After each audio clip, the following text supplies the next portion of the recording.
Right. What is up, everybody? Hope we're having a good night. I have a few videos pulled up that I thought would be interesting. They're different subjects, so hopefully that gives us a more varied stream. I feel like sometimes I talk too much about the same thing and it kind of gets boring because I repeat myself. But yeah, we'll get into the video. So the first one I found, I don't know why this came up on my feed because I've never seen anything by this guy. This is Jose Silva, and he wrote this book called The Silva Mind Control Method. And it's a really interesting book because it essentially gives you some like mental exercises that help you improve aspects of your head. So like there was that movie, was it with Scarlett Johansson? I can't remember, but there was this movie, and the basic plot of the movie was that actually I don't know anything about the plot, but the premise of the movie was that this girl gained access to all of her head and she could use all of her functions of her brain all at once, and it made her like a superhero. Not saying you'll be able to do that, but like there's a whole lot more than we often have the capabilities of tapping into. Think of that story of, I don't even know if this is a real story, but you just hear it talked about a lot, which is the mother picking up a car to save her child. Like there's just it's known that there's more than you can give. Think your body is conserving energy. Your body's not using all of its functions, and we also haven't trained our mental faculties. Like when do you do memory games? When do you do games of focusing your attention and focusing your imagination? When do you consciously develop your mental attributes and your mental faculties? And that's essentially what Jose Silva talks about a lot. I think that's a pretty good summary of him. Stop waiting for things to get better. That does not work. Passive hope is the frequency of losers. What I'm going to teach you in the next few minutes is not a beautiful theory, it is a technical instruction. If you apply what I am about to tell you, if you program your mind this way, reality will have no choice but to obey. So think of like psycho-cybernetics. I would say that's probably the closest book that I can think of to this sort of stuff. Maybe Neville Goddard. Listen to That's me carefully. similar in some Physical ways. reality has no will of its own. It is unintelligent. It is malleable. It is nothing more than a giant projector that displays whatever film you insert into it.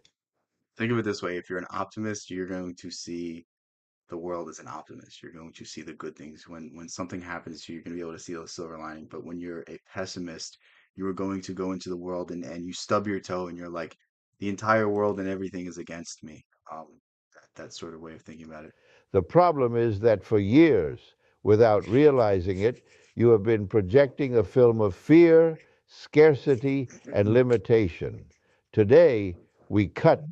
And this is really important what he's saying, and I think it's honestly more important than anything else he's going to say is like, what are your average thoughts? What are the things that go through your head on a daily basis, and are they at all productive, or are they mostly you worrying about things, mostly you stressing about things, mostly you getting in your own head and petrifying yourself with fear and giving yourself anxiety? There was a period in my life where this was the majority of my thoughts, and I've never felt worse. And the one simple change that I think I've made over the past several years. I say it's simple, but it took a whole lot of work. But really, my thoughts are just so much better. My thoughts are so much more positive. I still stress out about things, but I don't continually stress out about them. It'll be a thought in my head, and it just stops.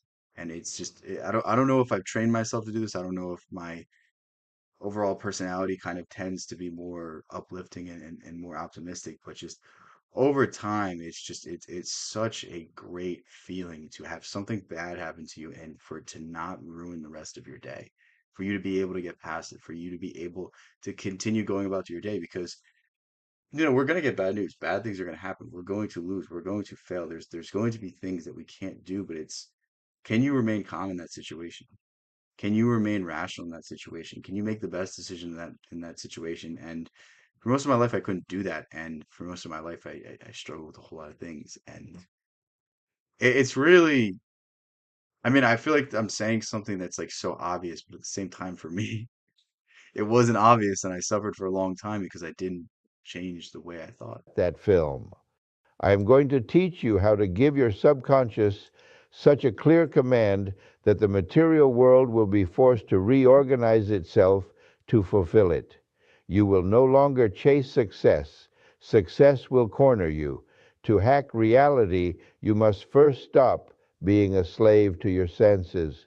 95% of the population lives trapped in what I call the world of effects. You wake I think something happens to you and you respond to it versus you making the world versus you making the response. Think of it this way, like somebody's bullying you and it makes you insecure instead of you just going, okay, it's fine.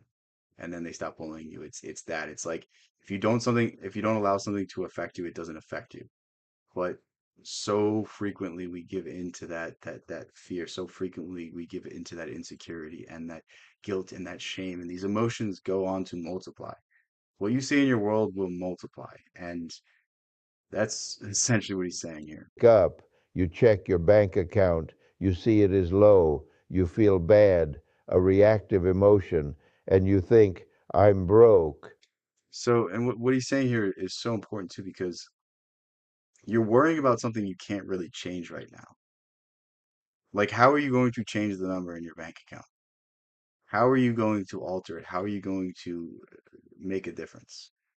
And the truth is, you really can't do anything right now. Maybe you go to work, maybe you save more for your paycheck, but that decision comes later on down the road.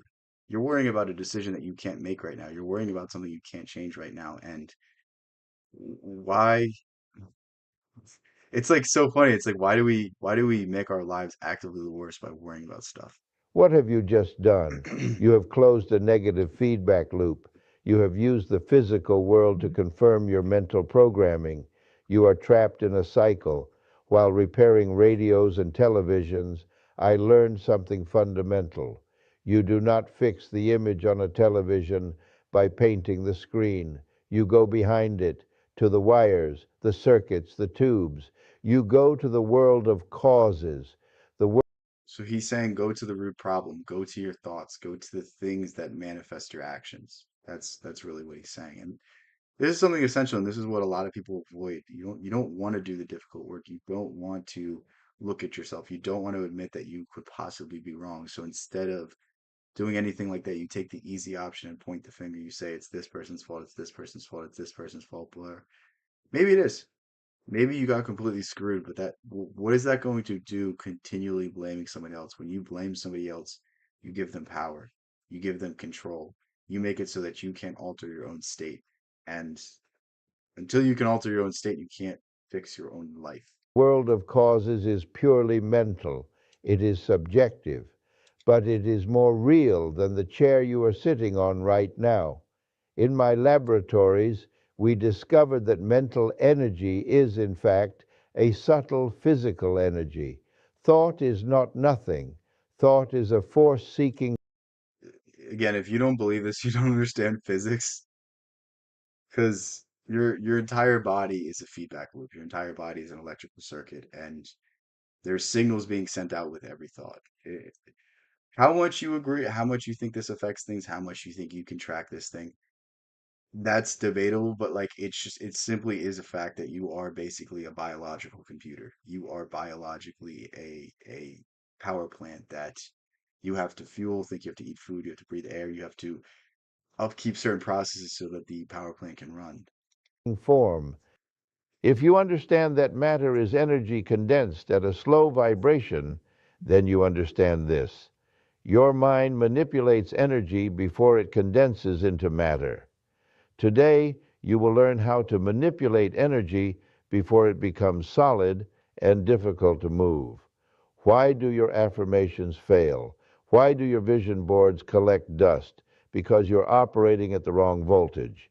Your brain has four gears, four electrical frequencies, beta, 14 to 21 cycles per second. And this is probably the most interesting thing about what he talks about, because I haven't seen people break down brain waves in this sort of sense, but really his mind-blowing method is that when you first wake up in the morning, your brain is really suggestive. you can really, really, really set your mindset on a good path if you wake up early in the morning and do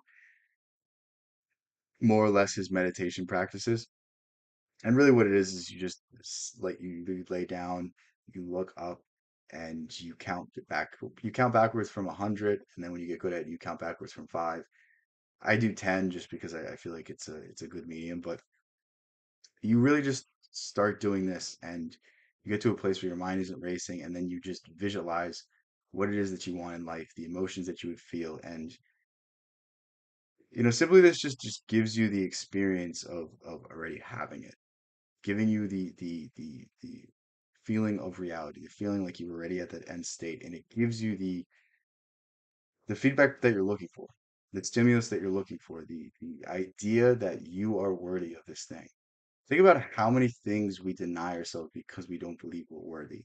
And that's really the genius in that is that you're able to trick your subconscious. You're able to prime your brain and set your brain off for a really good course of the day. Because imagine if each and every day you could direct yourself in a certain direction. Imagine if each and every day you could define the mood that you were going to be in. And that's what he's about to start talking about. Action, stress, defense, logic.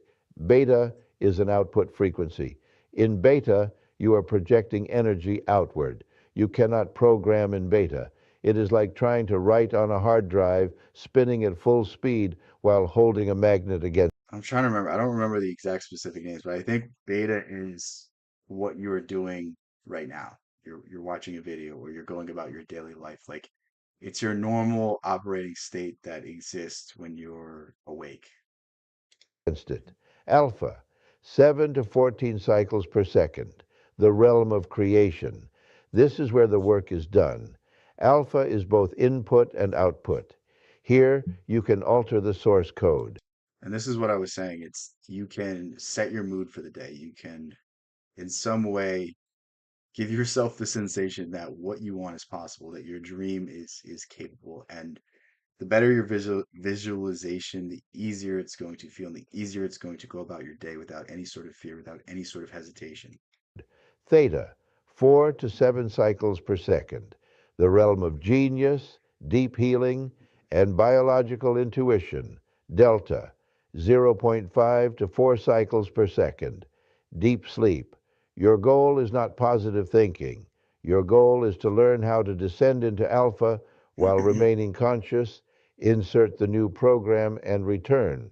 I call Essentially, this is meditation combined with visualization. It's super interesting, and it has a really calming feeling when you get good at it as well because think you're trying to counteract everything in your life telling you that you're not good enough.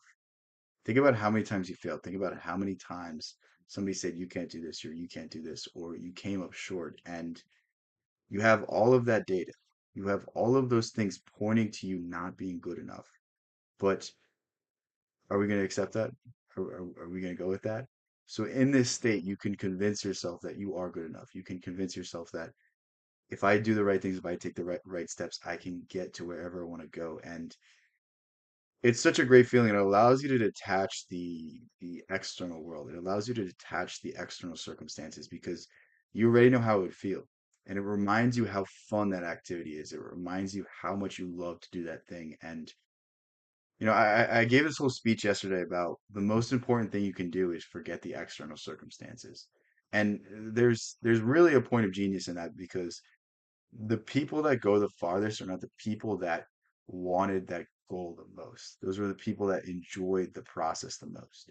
If you enjoy the process, if you enjoy the daily grind, if you enjoy absolutely every aspect of your work and you lose yourself in it, it becomes part of you, it becomes part of you living, then nothing is going to stand in your way. And how do we get there aside from detaching from the results? What's up, Zachariah? How's everything, man? this It's been a dynamic while, right? Feel like I didn't see you yesterday. mental control. Or did I? I'm trying to remember. People believe meditation means emptying the mind. That is a mistake. That is passive. In the Silva method, we use alpha actively. And meditation, there's a lot of people that are against meditation, and I see their concern, but I don't think people that are going to harm themselves by meditating are going to be able to get in a deep enough meditation where they can harm themselves. I've meditated for years and I'm just starting to get okay at it. And it's like I think for it to become something dangerous, you would probably already know that you shouldn't do it. Um, but this is a very interesting um, take because most people meditate for the sensation of calming down their mind. When your mind is calm, you re-enter the world and you immediately start to think about things. But with this, you immediately start to think about what you want most. You immediately start to prime your emotions and make it feel like it is real and direct you on a purposeful path and fulfilling path. It's interesting. Probably a week or so. I'm good. Got a bad headache. Is the headache from me talking? Is my voice that annoying? We get our hands dirty in the workshop of the mind. We go deeper into the mental screen. I already taught you to visualize the problem in a blue frame and the solution in a white frame. Now we add turbo, the anchoring technique. You must learn to enter level instantly. You will not always have 15 minutes to relax. Sometimes you must program reality in the middle of a business meeting or a crisis.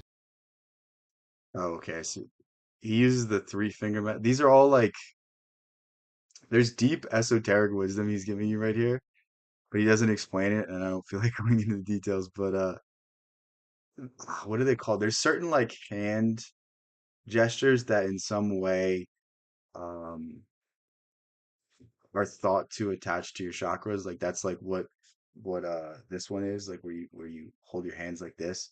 It's supposed to correlate with some sort of energy center, we'll say. And I think this is one of the things. I don't know which one though. The three finger technique.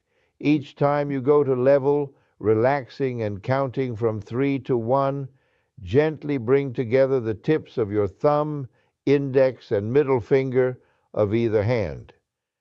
Do this repeatedly during your meditations and say mentally, every time I join my fingers this way, Think you're correlating.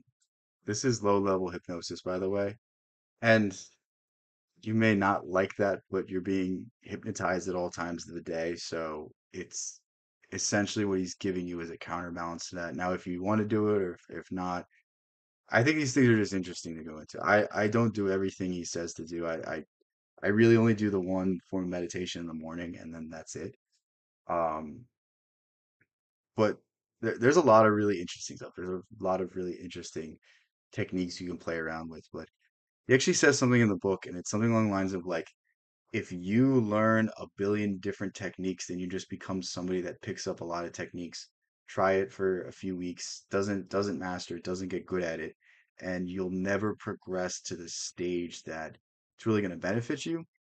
Whereas if you do the same technique day after day, it's going to get easier and easier, you're going to get better and better, and you're going to get to a level of proficiency. And then you could try new things, and then you could experiment with new things. But and this is really why I've stopped reading these kind of books because like at a certain point like what new information am I going to gain? I can read any self-help book and be like, well, I already kind of read this already. I already kind of understood this already. I already kind of know this and have applied it. It's not really going to make that big of a difference.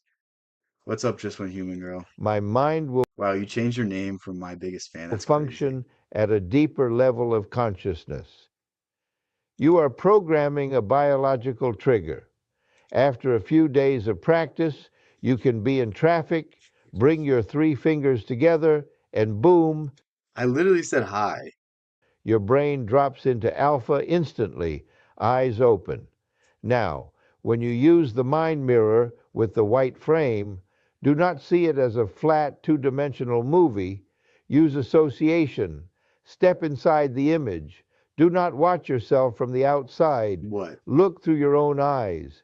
If you are So what he's saying here is very important because it's one thing to see something, but it's another to experience it. And the more you can capture these images in your head, the more you're going to be able to feel yourself in that space. Make it feel like something you deserve. Make it feel like something that you already have. And when you have that sense of conviction, it's a lot easier to push to that end goal. I don't even think you have to make it something mystical. I don't even think you have to say like you will get this when it occurs. Like I don't even want you to shoot for that. I want you to just think if I could visualize something so clearly, then my mind is going to subconsciously be directed in that direction, and my imagination is going to fill in the gaps on how to get there. That's what I want you to think about with this. Visualizing a new house, touch the walls, feel the temperature of the air, tap the table, and hear the sound. Do you know why this is critical? Because your nervous system has no eyes. It reacts only to the sensory data provided by the brain. When you supply full sensory input, touch, sound, taste, in the alpha state, your brain releases the real chemistry of that experience. That chemistry is the signal the quantum field responds to. Now, let us talk about how you sabotage your programming during the rest of the day. 15 minutes in alpha are useless if you spend 16 hours in beta cursing your reality. And again, this is probably the most important aspect of what he's going to say is that most of our day we spend noticing things we don't like, noticing the bad, dwelling on the things that we really can't control. And I think it's something essential to start noticing. And it's not even something that you have to like be super restrictive of. Like if you have a what do you have to say? I already said what. You say guess what? I said what. It's not even something that you have to be like super conscious of. Just like start noticing where your thoughts go to. Start noticing the things that you say. Like, something minor goes bad. Like, how does your mood shift? How does your mood change? Like, start understanding those facets of yourself so that you can then begin to direct them in a different direction. Because it's really difficult to overreact to something when you know you're overreacting to something. I don't think I could say it any simpler than that. And it's like, there's been so many times in my life where like I want to get mad, and then I realize what I'm getting mad about. I'm like, what are you doing? Like I just start laughing because it's so dumb, and it's like what I really want you to start doing is just calm yourself down in these moments, understand it's not as serious as it has to be, and just move forward and understand if I can't fix it right now, it doesn't really matter that much. Your brother's having a baby. Is that your brother that was getting cheated on the whole time and is getting divorced, or is that another brother? Because I remember you saying something crazy about that. Words have electrochemical power. How many times a day do you say things like, "This situation makes me sick. It's a headache. I can't afford it." Words carry certain emotion and certain intention into your brain, and your subconscious really isn't aware of what you're trying to say. So your emotions, your words, your intentions are very powerful, and they have a very real effect on who you're going to become in the future. So a really easy thing to notice is like if you're super positive for a week, your next week will just unconsciously be better. Will just unconsciously, in whatever way, just turn out in your luck.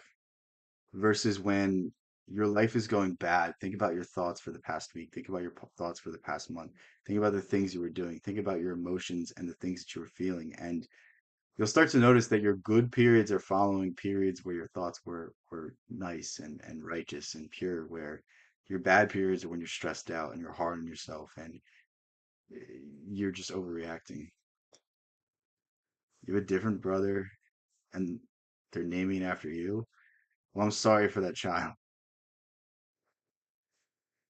It's getting a bad start from the beginning. What's up, environment? But that's awesome. I'm Congratulations. scared to death.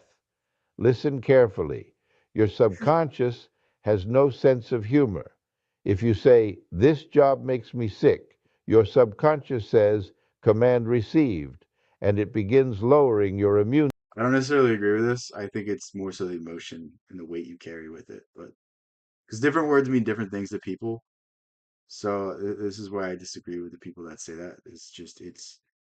It's your emotions that these words carry. It's your state. It's the thoughts you're feeling and the emotions you're feeling at the time. What did I say? You got an ad? Is that how ads work? That sucks. I put them as low as possible. Um,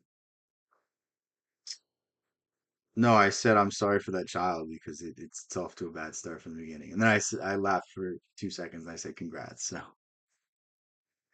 sorry that you missed it. System. You are literally It really asking to wasn't that become funny though. ill. Positive thinking is not enough. You must become an aggressive guardian of your mind.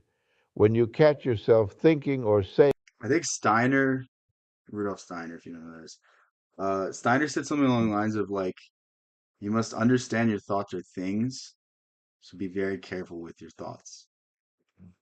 a destructive phrase, stop physically. Say out loud or mentally, canceled, canceled. And here is the part no one tells you. You must How dare you?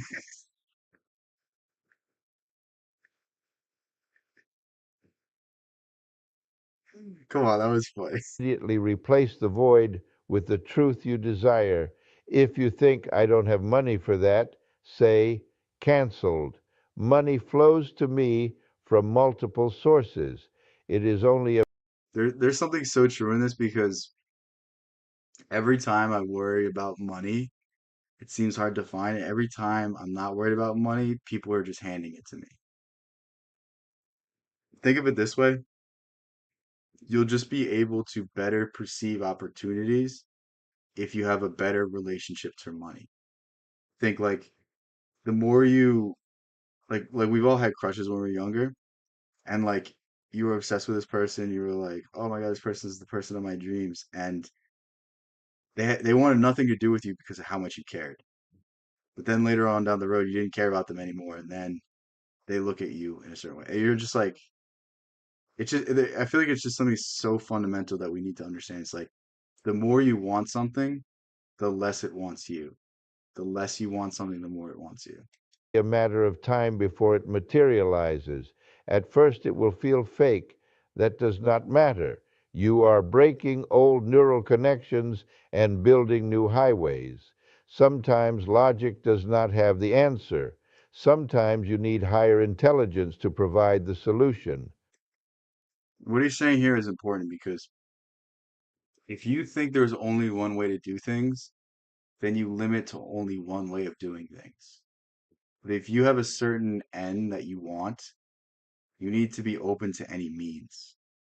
So like right now I want you to say like I am rich. And then everything in your life will tell you that you aren't. Everything in your life will begin to you'll check your bank account, you'll check the house around you, you'll check your car and you'll be like, "No, that can't be true."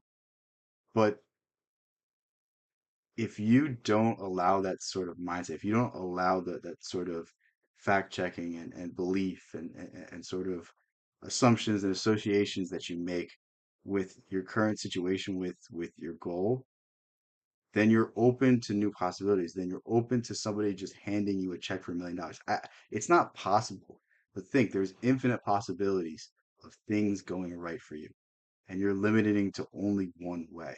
You're keeping yourself stuck simply by your inability to see that you cannot predict the future.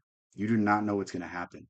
You could literally win the lottery to like not that you're going to, but like when we put things in this frame of mind, it's so limiting and it's so limiting to things that you could do. And I'm using really easy examples, but like think out of nowhere you might get an idea to patent something and now you have a business. Things like this happen all the time, but because we don't allow them to, they don't. Your mind is like very, very frustrating to work around. And this is something that you'll experience if you start to develop any sort of creativity because when I want to be creative, I cannot. When I don't want to be creative, that's when I am. And it's like we need to learn to develop this sort of artistry in this. We need to learn to develop this imagination and these higher faculties because through this is the path. This is the path of your uniqueness, your individuality. Like think like the conventional advice. It's like do what everyone else is doing and expect extraordinary results. And maybe if you work hard enough, maybe if you have the right connections, you will succeed that way. But the true people that have defied the way that we see reality are the Teslas, the Einsteins, the people of that, like the Dantes or the Da Vinci's. Like these were people that were so creatively gifted that they completely changed the way the world is viewed. And yet we don't want to give credence to our creativity. We don't want to allow our imagination to expand. And really what he's doing is he's priming your mind for imagination with this. This is one of the strangest and most famous techniques in my method, and it is infallible, the glass of water technique. Tonight, before going to sleep, fill a glass with water. Hold the glass with both hands, keeping your fingers slightly separated so the energy circuit remains open. Close your eyes and gently roll them upward. Drink approximately half of the water while saying mentally, "This is all I need to do to find the solution to the problem I have in I don't remember this at all. I don't remember if this is in the book or not. mind." Place the glass on your nightstand, covered, and go to sleep. You are programming your subconscious to work during theta and delta sleep. You are sending a search request to the universal database. In the morning, drink the remaining water and repeat, "This is all I need to do to find the solution to the problem I have in mind.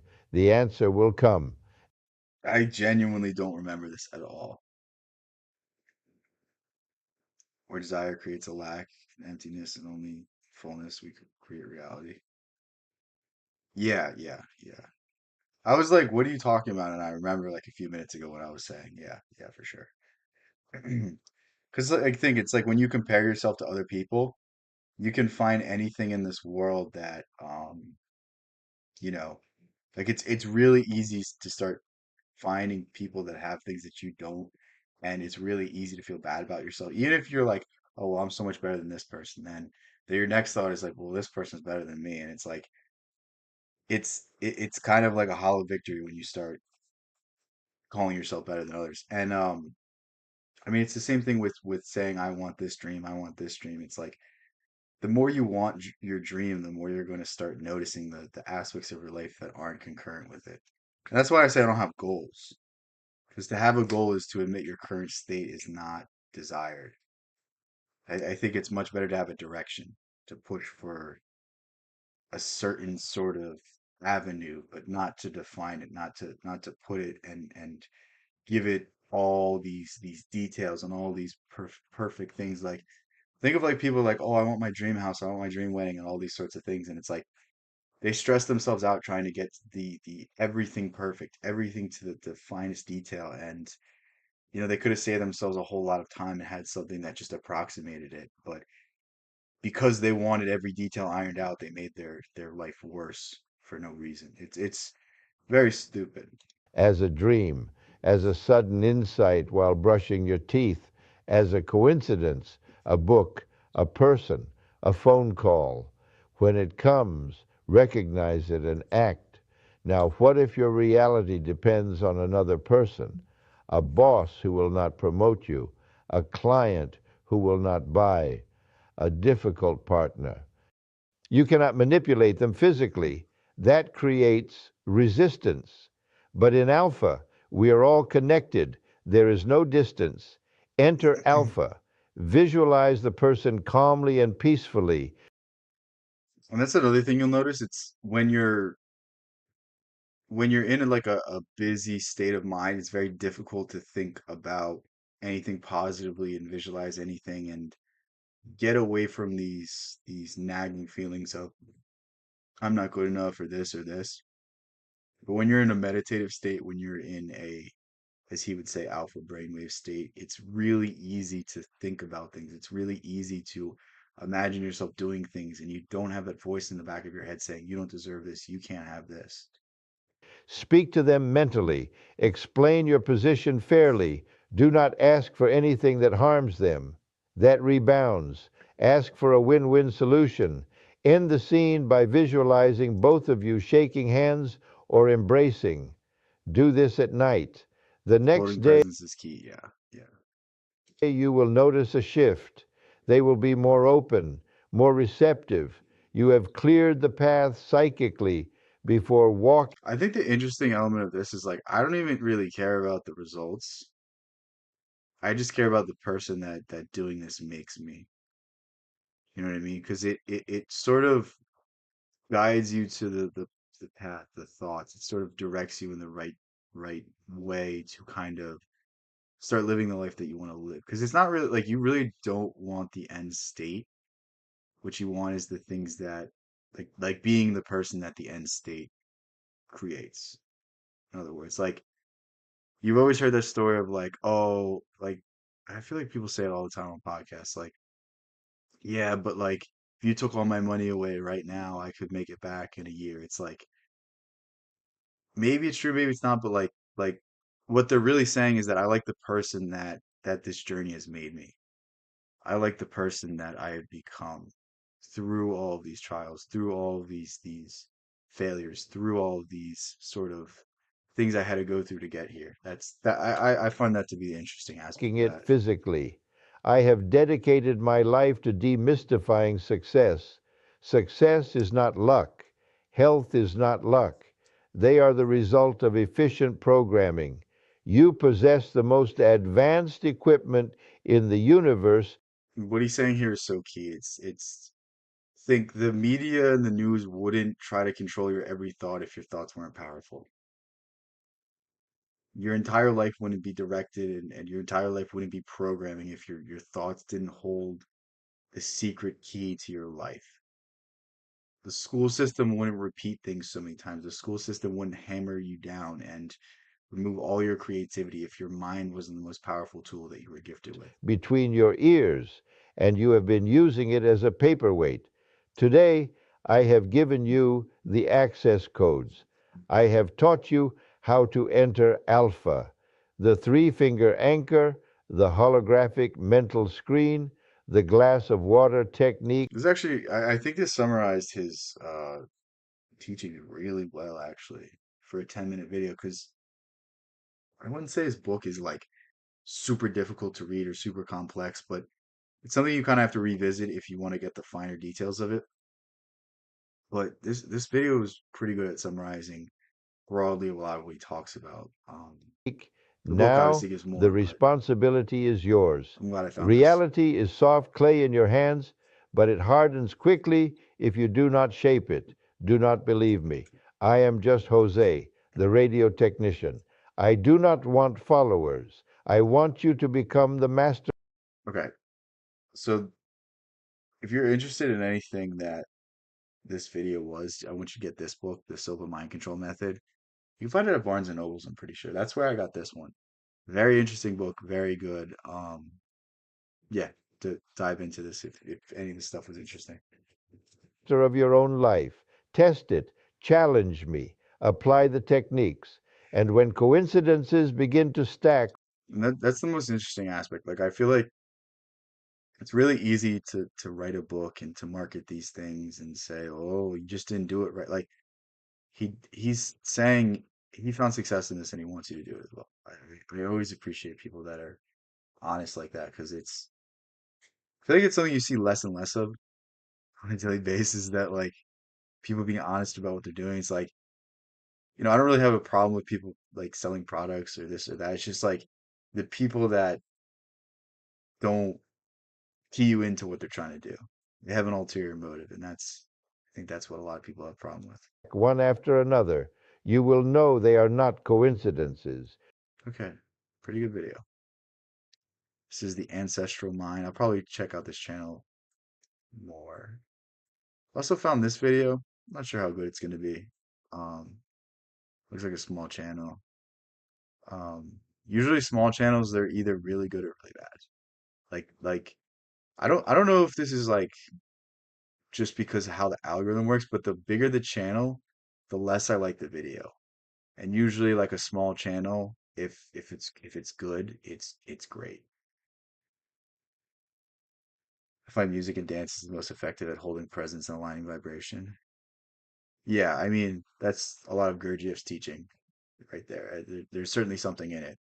And there's certainly like why does every culture have dances? Why does every culture have specific movements? It's to carry some sort of collective energy, some sort of ritual, some sort of meaning and purpose. And no, it's really interesting. This is something that I started like I feel like I always knew this to a certain extent, but something I'm seeing more and more now.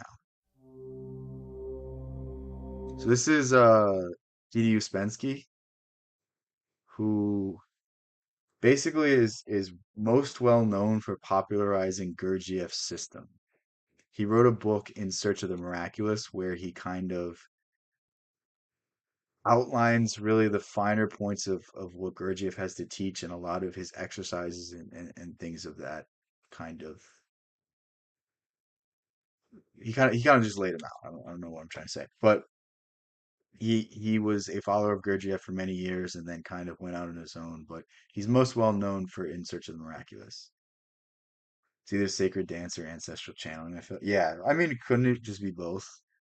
I mean, what is a ritual aside from trying to match the same brain wave or the same frequency as somebody who previously did it? It's very like it's very weird. Like if you go in a stadium, is that not like some sort of ritual? Because somebody scores a touchdown and everyone screams and goes crazy, and even the people that you would normally not see participate in this sort of stuff are yelling or screaming are extremely elated, and it's almost like you're part of the team. It's almost like you're part of something greater than yourself. It's a very weird feeling. I guess you could say that about any crowd, though.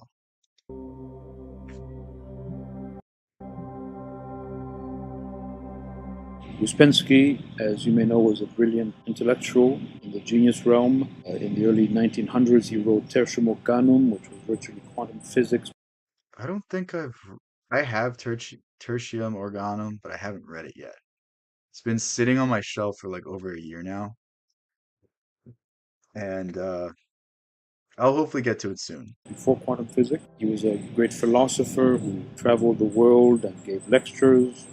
And that whole life changed when he met the strange and exotic Mr. Gurdjieff and realized that he was dealing with Gurdjieff's right here. now before him in that little cafe where it all started. He was dealing with those ideas he had been searching for in India and everywhere else. Uspansky was interesting though, because he seemingly already had some sort of inklings that there was something more, inklings that there was some sort of secret teachings, but he didn't know where to look for it. And Gurdjieff had kind of scouted him out previously and kind of had an understanding of his writings, an understanding of what he would know and wouldn't know, and if he would be good for the group. It was interesting. And now they were presented to him in a whole form called the Fourth Way. He became Gurdjieff's primary student, as you know probably, wrote a famous book In Search of the Miraculous, which he himself originally titled Fragments of an Unknown Teaching. And this is a very interesting book. If you're interested in anything that this guy says or what I've said so far, like you will enjoy this book. It's some of the I don't know if it gives you a complete picture of things, but for me, I've been studying stuff sort of loosely associated with this stuff. And this tied to get together a lot of really key points. This really explained a lot of things that I wasn't able to find in other ways, and just interesting. Like I finally am starting to put the pieces together. More of a repetitive reminder to reestablish a similar focus and vibe as a ritual can be closed more and saying grace or food, many things. Yeah, I mean, low levels of hypnosis are just repetitions or habits, but when habits become multi-generational, then they're rituals. And some rituals are obviously more powerful than others. Like think of like when you were baptized. I guess you're not conscious of when you're baptized, but like when you get a confirmation or first communion or whatever sort of rite, the rites of passage, like those traditions, they obviously mean more than like you sitting when the priest stands up at church. It's all basically you can consider anything a ritual. And Like even if you're like if you even if you do drugs, like the people that do drugs, they have a ritual. You know, it's not even just taking the drug, it's being able to control all the scenarios about it.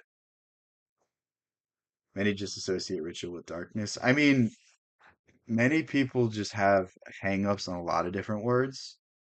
Like if you don't think church is a ritual, I don't know what to tell you.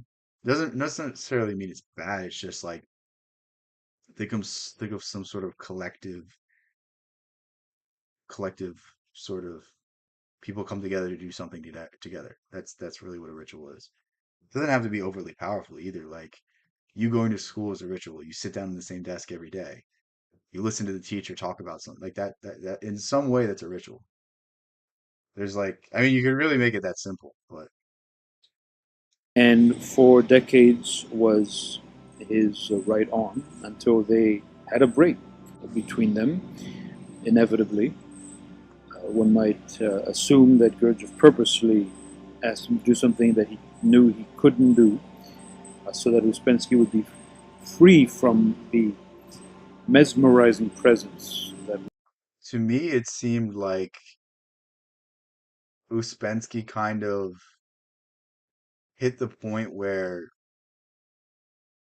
he no longer saw Gurdjieff as like this master and this sort of thing, and he kind of wanted to step on his own, and really just something that was like a sign of his individuation. The easiest way I think about this is in Thus Spoke Zarathustra. There's a very famous line that Nietzsche sent to Freud when they had their differences, and he said, "If I remained your student, then I have failed you." Basically meaning that if I didn't go beyond what you have said, then I have not been a good student. What's the difference between a ritual and a routine? I mean, like, I guess you could, is there really a difference? You know what I mean? Like, I guess it's the intention you associate with it and the effect it has on you, maybe. But like, again, it's like obvious. It's like that. The saying. It's like you know it when you see it. It's kind of that thing. I think it's kind of like a sliding scale. Because like, if you do something enough times, it's going to become a routine. It's going to become something that you have to do, or you have this compulsion. I don't know. This is interesting. I'll think about this more, but right now I don't really think there's much of a difference. But maybe my opinion changes on that. was Gurdjieff. So Uspensky went and taught in England and had great success, 1,000 students, while Gurdjieff was struggling terribly in Paris during the war. At one point, Gurdjieff only had 4 students even, after a terrible accident that ended his great experiment, the Institute for the Harmonious Development of Man. But he forged ahead because A ritual is to bring focus back. See, I disagree with that because there's a lot of rituals that you don't have to be aware of. Like, are you aware of what's going on in front of you when something weird happens? Are you aware that like there's a hidden hand pulling the string? Like, I don't necessarily think you have to be aware for it to be considered ritual. he I was don't a know though. Maybe powerhouse. maybe you're thinking of something similar We to were me. never told in any of the anecdotal material what exactly it was that caused Uspensky to finally have to break with him. But even after he had started his own school, he sent money and support, and his own students, like Maurice Nicole, went to see Gurdjieff. We're told Madame Uspensky still had a very close relationship to him. And after Uspensky It seems like they were still friends when they split up, but they weren't. It wasn't the same dynamic where Uspensky looked to Gurdjieff for guidance and leadership. It was more so like they were pals. Yeah, I would say that's a pretty fair definition of it. died, he had not yet published In Search of the Miraculous, and the manuscript was sent by his wife to Gurdjieff, who famously said after reading it, "Before I hate that man, now I love that man," because Uspensky had faithfully and Before I hate that. I love that. brilliantly captured That's both so the funny. teachings and the story of that time. Why did he end up miserable? According to Rodney Collin, another key student of Uspensky's, who later started his own school in South America, he wrote, as some others did, that Uspensky would be drinking his vodka late into the night, seeming very melancholic, a combination of both his own character and his Russian culture, but more importantly, a sign to all of us that somehow Uspensky, despite all his knowledge, I think he just didn't find what he was looking for. He thought he was going to find like this nice, easy solution, this nice one path, but essentially what he found in Gurdjieff's writings is it's a constant battle against yourself. And to some people that may seem like it's tremendous, but it never ends. It never stops. Something you're always going to have to fight against. You have to fight against life itself. You have to fight against the forces of nature in each and every moment. And I don't know, to me that's like that's something I'm willing to undertake, but I could see like if your whole life was to gain secret knowledge and your finding in secret knowledge was that you've only begun the process of discovering it, like that doesn't that suck? Like this is like the so okay. So I'm gonna have to reframe this what I'm saying because the secret knowledge he gained was that the secret knowledge can only be experienced. There's not one thing I can tell you that's going to boom give you enlightenment. In fact, I'm not enlightened myself. I never want to be. If I ever start calling myself enlightened, I have failed. Um, but basically, you have to experience these things. You have to fight these things. You have to discover them yourself. Like I can tell you a parable or I can tell you some wisdom, but until you have came to this realization yourself, you're not going to know what I'm saying. And that's really what Uspensky found through Gurdjieff's writings. And I'm assuming that's why he died unhappy. It's the same thing with like Alan Watts. Like Alan Watts is a very wise person. He's a very great speaker, very charismatic, but I mean he died a drunk, and it's like it's very sad because this guy has inspired so many people, but at the same time he couldn't inspire himself, and that's really what it is. It's that you can say all the right things, but unless you do all the right things, you're not going to get to the place that you're seeking. all his abilities, had missed the heart of the matter, did not find that which brings peace. So, combined with this strange unhappiness that was evident to everyone, Uspensky also told his students, it's in writing, published in one of his last works, one of his transcripts of teachings. He says at the very end to his students, abandon the system. You can imagine the shock. He called it the fourth way system. This great intellectual construct that he had created that somehow did not fully transform him into the kind of. And again, this could be a misreading where it's like abandon the system, where it's like create your own, where it's like take these teachings and pick and choose what you want to do. Because the problem with the system is a system is good for you, but might not be good for me. And there's this Emerson quote that paints it perfectly, and it's create your own Bible, create your own book of aphorisms and phrases, and then live by it. What he's saying is that I can't tell you how to live a good life. You have to tell yourself. So maybe that's what it could be, or maybe it could be that Uspensky, like I said, thought he was discovering secret wisdom, but didn't understand he had to experience it for himself. And I don't think it's that. I think reading Uspensky's writing, I think it's I don't know. I genuinely don't know. Maybe Shall we he say, holy changed. man that is meant to be the end result of all this, or at least someone in that direction. And in Okay, so maybe I think I am right then, because he's saying that's meant to be the end result that you take the system, you take what you love from it, you take the things that help you, and then you abandon it. It's kind of like a teacher can only teach you so much, and at a certain point, you have to go out and paint your own painting. You have to go out and write your own masterpiece. You have to go out and live your own life. A parent can only do so much for you before you have to go out into the world and face the monsters, face the demons. Telling his students to abandon the system, he also said, go to Mount Athos and discover the origins of the tradition. He was speaking of course, the Eastern Orthodox mystical teachings, monastic teachings that the monks for 1,000 years kept alive, still keep alive on Mount Athos, the holy mountain they call it. He spoke of the Jesus prayer. So clearly, he had himself not made the complete connection, which was that the fourth way is really a secularized, more clinical expression of ancient spiritual teachings.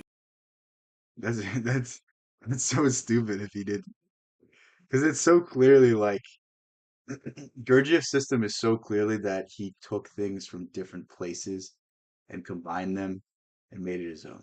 From early Christianity. I've often made the parallels. Self observation is the watch of the heart, spoken of in the Philokalia and all the great holy fathers of that tradition. But I don't necessarily know if you can attribute it to one school or this or that. It somewhat reminds me of Aldous Huxley's perennial philosophy, where it's kind of he finds a common thread through all these different schools, and through this he kind of gets to the root of the important teachings of all religions. It's a very interesting book. I don't know if I'd ever reread it, but at the time I was reading it, I found a lot of interesting things. But I think that's really what Gurdjieff's system is that he was able to pick and choose. He was able to take certain things, and a lot of these ideas are repeated time and time again. Like think of the idea of karma. That's pretty much in all religion. Think of the idea of some form of resurrection. That's in a lot of religions. Think of the monks in every religion are ascetics. They starve themselves. They don't eat. They don't drink. They don't speak. They punish their emotions. They punish their body. They punish their mind. That sort of thing for some sort of enlightenment. Like maybe there's a direct correlation, but I see these things as really just Gurdjieff was seeing the common repeating patterns. And in fact, some of his students did follow his instructions, Gerald Palmer being one of them, and he ended up co translating along with Uspensky's secretary of 30 years, Madame Kadublovsky, translated a new edition of the Philokalia, which is the primary work after the scriptures themselves for the Eastern Orthodox Church. The writings spanning 4th to 11th century of all the great I don't think I've ever heard of this book, holy men and women but I of don't really ancient know much times. about that. Much of it centered on the Jesus prayer and the whole process of transformation. So, because Uspensky was such an intellectual, a king of diamonds, the intellectual part of the intellectual center, somehow it did not come down into the heart, did not break through some of his own issues, his chief feature, and all of that, to make him the kind of humble, reverent man who might have found. I, and again, I don't know if anything he's saying is right because I've only read one book, and you could tell towards the end there was something that happened between him and Gurdjieff, but he tried his best to kind of move past it and remain friends, but he could no longer see Gurdjieff the way he once saw him. Contentment, serenity, despite whatever else ailed him.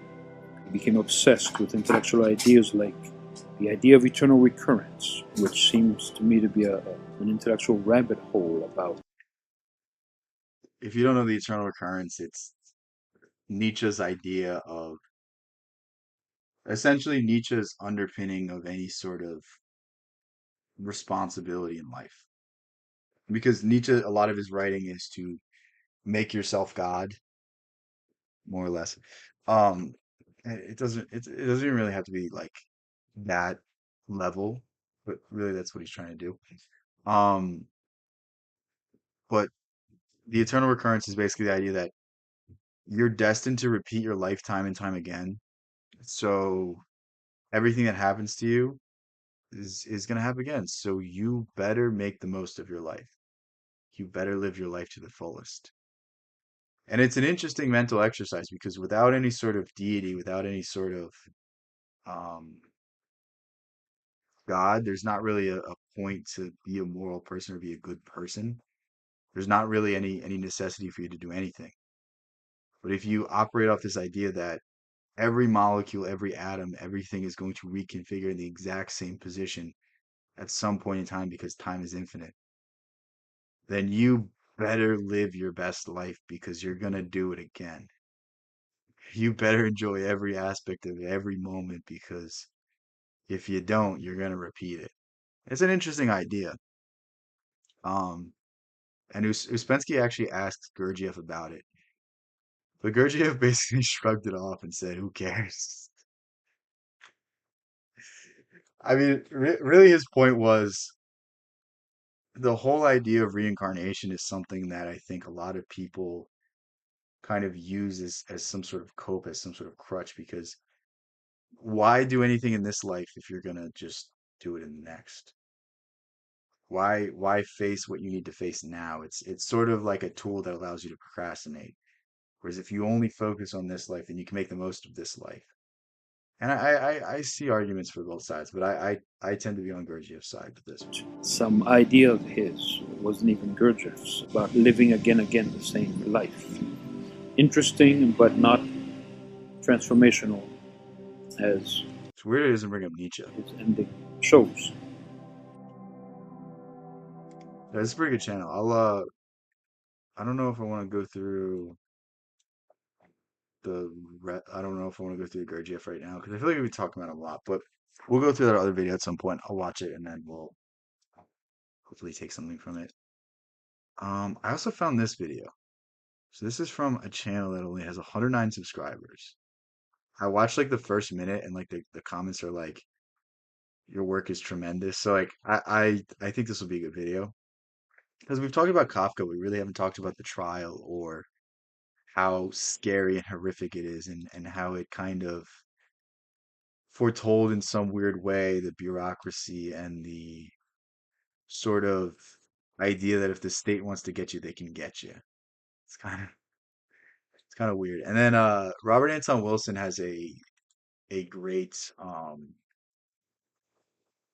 he's a great quote, and it's basically something along the lines of even Kafka could not predict the state of modern day policing because he couldn't imagine a government could just randomly drug test you and have access to your gear. It's crazy when you think about it. But yeah, check out this guy's channel. It's a pretty good video. I say this and we're gonna turn it off right away. I hope it's a good video. I usually speak too soon because I've said that before. I'm like, one time I hyped to this video, it's like, oh, I checked it out a little bit. It seemed good, and it was just AI. And I'm like, I feel so dumb. So I've lost my case. What of it? You're losing too. 11 days old. Okay. It's all lost. Lost. So what? There's that sentence, the entire universe to I don't know what this is from lunacy. because I know We there's all have moments. I know someone did a movie of the trial and they like changed the messaging. It was so stupid. Like the whole point of the trial is that somebody gets arrested and he never finds out what it's for. But they made it about some sort of identity. I can't remember what it was. I don't know. I read it briefly. I'm like this. They've ruined the entire point of the story. The entire point of the story is that he never finds out what he did and he never will. And it's just the nature of justice. Where we perceive the world to be nonsensical. But imagine one day you wake up to find two darkly dressed policemen in your room. They inform you that you are to be arrested, but simultaneously, you're told not to worry as your life will go on as normal. This is exactly what occurs to Joseph K. in Franz Kafka's The Trial. I would say the trial is his best work. There's an argument that the Metamorphosis is some of his best writing. I really, really enjoy A Hunger Artist. I actually did a stream about that this past weekend for the members only, but I think The Trial is Kafka's finest writing because it's him at his greatest. He's able to create a world that is so horrific, and it unfolds in ways that you can't imagine, and there's there's no there's no happy ending. That's what you get out of Kafka's stories. There's no such thing as a happy ending. Maybe it's bittersweet, but it's always I don't know, and in some way it speaks to the nature of real stories because there's never this return to the Shire like there is in um, Lord of the Rings. There's never this things go back to normal. It's always things change because you've experienced new things. You become a different person, and you can never go back to the things the way things were. You can't put the thing back in the box. Kay is accused without charge and consumed by a process that offers no explanation. A world so illogical it has become synonymous with philosophical absurdism, and the expression Kafkaesque is used in commonplace to describe times of senseless bureaucracy in our. And if you're not aware that the whole bureaucracy that he's pointing out, it has to do with the legal system and the bureaucracy of the legal system. And when I was reading this, what really stood out to me was this is a great video, by the way. I, I'm so happy I picked this one. And this go check out this guy's channel. I don't know anything else he does, but this is a good video. What really stuck out to me was Kafka's emphasis on how these people that were involved with the legal system were people, and they were all egotistical. They all thought they were more important than they really were. And what really stuck out to me is that these people all were talking about how they subtly influenced cases, how they could make or break your case. And it was really kind of eerie because Kafka was a lawyer himself. So really what Kafka's writing about is that and he was a claims adjuster. So if you don't know what a claims adjuster is, basically it's like you work for an insurance company and you give payouts based off of a graph. You give payouts based off of the strength of someone's case and what they want to settle for. And you kind of reduce the amount of money that the insurance company is paying out. That's really what a claims adjuster does, broadly speaking. And that was Kafka's job for a while. It's a good paying job. You can have a good career and stuff, but it's not like you're a criminal defense attorney and this and that. So Kafka's well in the system. He understands how these things work and he understands the monotony because he is the monotony. He is that cog in the wheel, and it's very interesting to get his perspective on this. World. With this in mind, it would be incredibly easy to read the trial solely as a meditation on life's absurdity. Yet I believe the novel contains another dimension that is rarely explored, one that treats the novel less as a philosophical abstraction and more as an exploration of inner life. Kafka is presenting us with a portrait of an individual who is severely suffering, depressed, and anxious. Someone I don't know, I never saw it from that lens, but on let's the see what he height says. of despair. It may be no exaggeration to say these topics are the most universally despairing for us as humans. So they deserve conversation. How can judgment change us? What happens when depression grips us? When anxiety no longer needs an external cause? I will try to answer all of these questions and more. But I should add that I'm not necessarily saying this is what Kafka meant when he wrote the novel. Okay, I see where he's going. Is he not going to talk about the novel itself? Because obviously things are interesting, but it's like I was getting really hyped up to hear about the story. These are simply a few teachings that I took from the book. It is without doubt that you have experienced anxiety and some kind of fear. All right,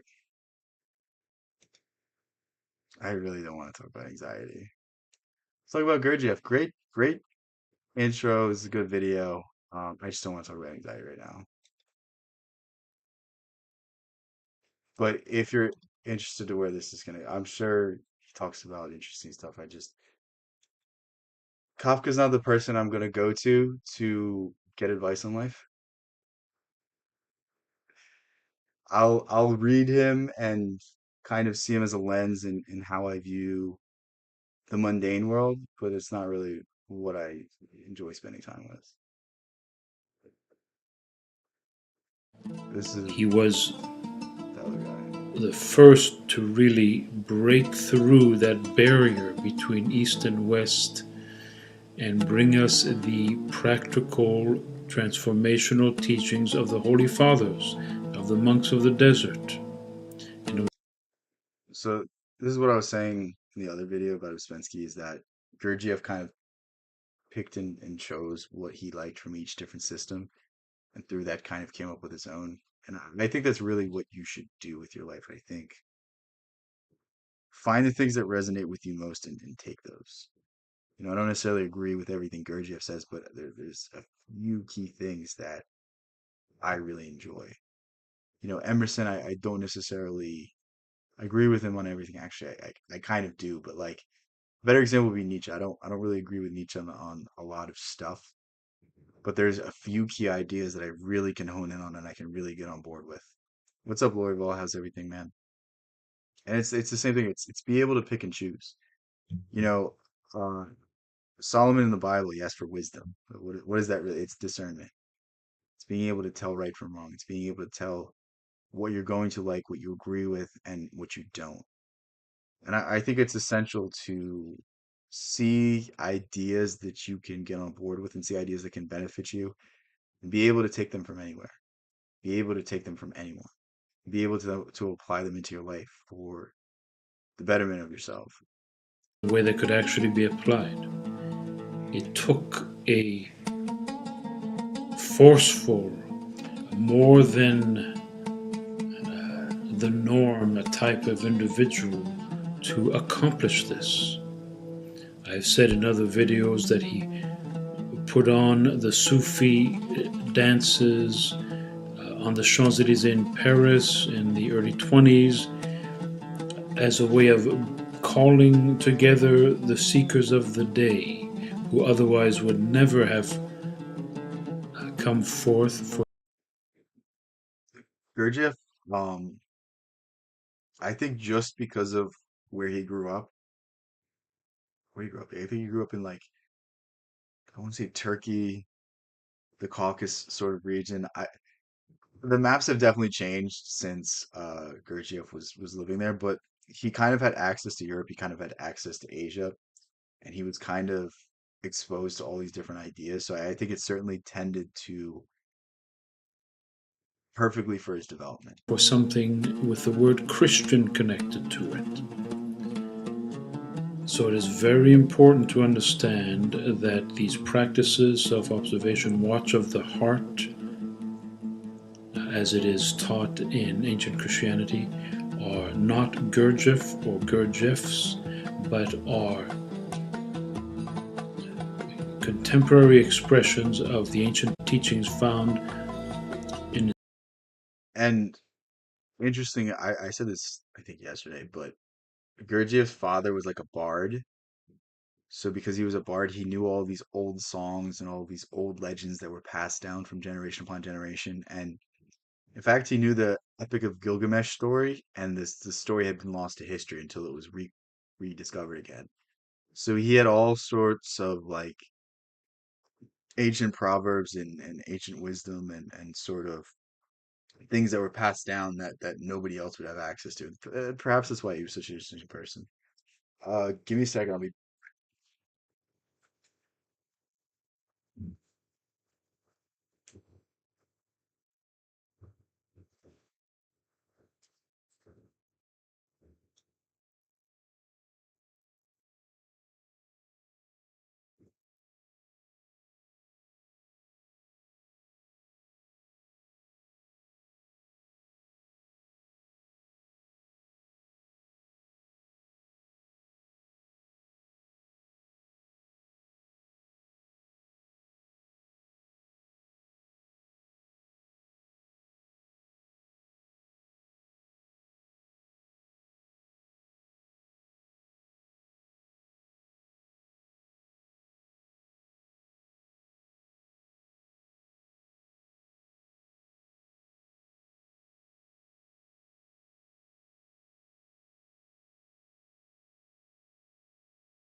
And I'm really sad that video wasn't talking about the rest of the trial. I was getting all ready and excited to talk about Kafka, and then you started talking about like anxiety and depressions. I don't really care about that stuff. Instructions to monks and to laypersons in books like the Philokalia and the Ladder of Divine Ascent and countless others, none of which were available in English until I'm starting to like see this repeating pattern of ladders and steps and stairs. And I wonder if Dante was exposed to any of these things. And I wonder where Dante kind of got his inspiration from, because I mean, it could. I don't know how he wrote the Divine Comedy if he wasn't privy to these ideas, unless it was pure genius that's unmatched by anything. It's honestly, it would be more impressive than anything Shakespeare ever wrote. But deep into the 1980s. There was nothing else to work with. Now, you make references to it seems like there was an evil element within him. Gurdjieff was caring for 50 Russian refugees to the last day of his life, on top of all of his students. He died with an Orthodox priest at his side. I mean, even if these people are like I feel like you could gain interesting stuff from anybody. And that's the thing that I think people are very against now, is that like if somebody you like makes a good point, then you should really listen to what they're saying. Like it means nothing for me to agree with somebody I'm friends with, but it really means something if I agree with somebody I absolutely hate. Not that I hate anybody, but like somebody I strongly dislike or don't think much of. Like if there's a real point there, I'm gonna really think about it. Because when you can find stuff in people that you're prejudiced against, that you're really gonna unlock something that is something that you haven't seen before, something that you probably haven't explored before. I don't know how to explain it Gave aside from away that. generously to the local desperate person in his neighborhood in Paris. You cannot say, without knowing everything about him, who he was. And it is very dangerous to put yourself in a position of judgment, especially on individuals who had a deep spiritual purpose which they accomplished in this life. I'm always running defense for Gurdjieff. I feel like I literally have heard zero criticisms. Again, I haven't looked for him. I don't really care enough to look for him. The thing is, anything I know about a writer or anything I know about anything I read is in the introduction or what I read. Because I genuinely do not care about reviews. I genuinely do not care about what other people think about things. Like if your writing was good enough, I'd be reading your book. That's my thing. Or I will soon read your book. And it's very easy to tear down anything. It's a lot harder to replace it with anything. And time will tell.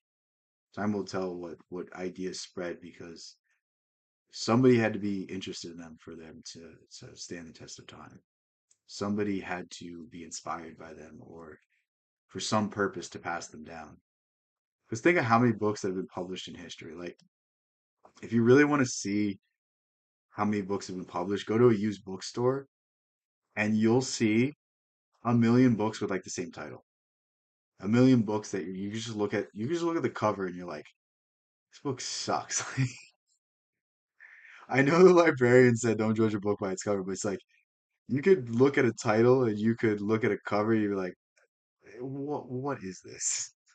Who published this? Like, and I'm making a sweeping generalization, being somewhat facetious, but it's like it really is true. Like there's very few books that will be talked about in 100 years, that will be talked about in 200 years. And you have something like Dante, you have something like Shakespeare, you have something like Blake or Gibran. Like those are timeless works. Those are things that stand the test of time, and you can tell the kind of works that are going to be read for generations upon generations. And I genuinely have not read anything released in the past 10 years that I can say that about. I can say I mean, hopefully, because I've read some books that like I could see maybe spreading 20 years, 30 years, but they're not good and they really don't deserve it, but it's just they have so much hype behind them. Doing strange dances, you say these were the Sufi cosmic representations of the energies of the solar system as they impact humanity. He comes from that world. Why is that strange? He spoke about Christians should say they're trying to be Christians. Yet a deep What he's saying there is very important because he's saying that what a Christian is somebody that lives like Christ. So you can't really say you're a Christian if you are pro-war, or if you are for a political party, or if you're judging people, or if you're doing certain things the Bible is, Christ didn't do. And that's what he's saying. You should say that you're trying to be a Christian. That's really what he's saying. reverence for sacred things. We must be very careful to call good evil. That is the sin against the Holy Spirit. These slanderous things you've read now concern you about the work itself. The work of cleansing the inside of the cup, really, of becoming a better person, of getting over your ego. And I think there's a lot of good in this stuff. Like the things I'm certainly going to take away from Gurdjieff are observe yourself, observe your habits, observe where your mind goes to, understand the machine so that you can see the machine in all of its functions and become aware of it. Because when you become aware of it, then you can direct it. And to be conscious of what I'm doing. I'm doing a stream and I know I'm streaming. Where in like 5 minutes I'm going to forget I'm streaming and I'm just going to be unconsciously moving. And then the next moment that I'm conscious again, I'm going to say, well, I drifted for 20 minutes. It's that sort of idea of things. Those are really two principles that I think I'm going to keep with me for the rest of my life. If I apply anything else, who knows? But to me, those two little things in and of itself, I think is worth everything. I genuinely think those two are the most fascinating and important things I ever stumbled upon. And your irritability and all the little uglinesses inside. Now you're questioning whether that work is good. Have you come this far only to start all over again and throw it all away? When you know for yourself from personal experience that these teachings can have a tremendous impact for good on yourself and those around you. You say you wish to The mustache is so funny. It makes me laugh every time I see improve it. yourself by removing any darkness within and following Jesus and being good. Recent practice I'm trying to be aware of is to not expect others to think like me. Yeah. No, I think that's very useful because it's always like I feel like we had this discussion already, but it's really easy to like have somebody do something wrong to you and you're like, who in the right mind would do this? And it's like that person. But you're judging them from your perspective. You're judging them from your understanding of the facts, where their understanding of the facts could be completely different. Or even if it isn't, like maybe they got fired. Maybe someone in their life died. Like maybe they're acting not righteously because something went wrong. And it's usually it's not people taking it on you. Maybe well, they are taking it on you, but usually it's not your fault that they're taking it on you. Something else has happened, something else is going on. Follow Jesus is a self-denial, a way of the cross, a metanoia and theosis that requires guidance and teachings from those who have gone ahead of you. It cannot be a platitude. And the elders of all centuries teach these things so that you are not forever lost in your dysfunction within. And that's the interesting thing because it's always there's like this tradition of these sorts of ideas. He always cites his ideas to be centuries or millennia old, and we'll talk about certain older practices that have somehow been passed down to them. I think that's the most interesting element of it, that, like, think of like modern day science or modern day studies or modern day thought. Like, I guess people cite Plato, but like Gurdjieff is citing something so ancient, and basically citing things that have existed since humanity existed, which I find to be so fascinating. And I find that the wisdom that's passed down from that long ago is it's passed down for reasons, because it's right. This work teaches humility. This work is about being able to get over oneself so that we can, in fact, be in remembrance of God all the time. This is about Your chickens all squawked at that in agreement. Dude, chickens are so funny. I forget who was saying. I think it was Robert Anton Wilson. He was like, chickens are so stupid that they'll know they're about to be killed, and they'll hide behind a bush and make a noise. And I don't know why that made me laugh. I don't know why that made me laugh so hard. I'm on the big speaker. I feel honored to be on the big speaker. Wow, I'm really moving up in this true world. devotion to God. Self-observation is to create an objective awareness of what is going on inside. It is about rooting it all out in a very authentic way. Self-observation is kindergarten, first step. It then leads to inner separation, to changing all of our attitudes, to making false personality and all that is wrong with it passive, so that essence can come forward. I hate that I just explained this, but self-observation, self-remembering, those were the two steps I And took. lead to our true spiritual emergence out of the mishmash mess that we are. It is about curing the evil within. It is about seeing the negative and not allowing yourself to drink of that poison. And Gurdjieff said something interesting. He's like, I don't think people are evil, because how could you be evil if you don't even know what you're doing? And this is such an interesting idea that I've been thinking about, because it's like most people that wrong you don't even know they're wronging you. They're unconsciously going through this world. They don't even understand how their actions could have harmed you. They can't even be responsible, because they're aimlessly at the whim of the world.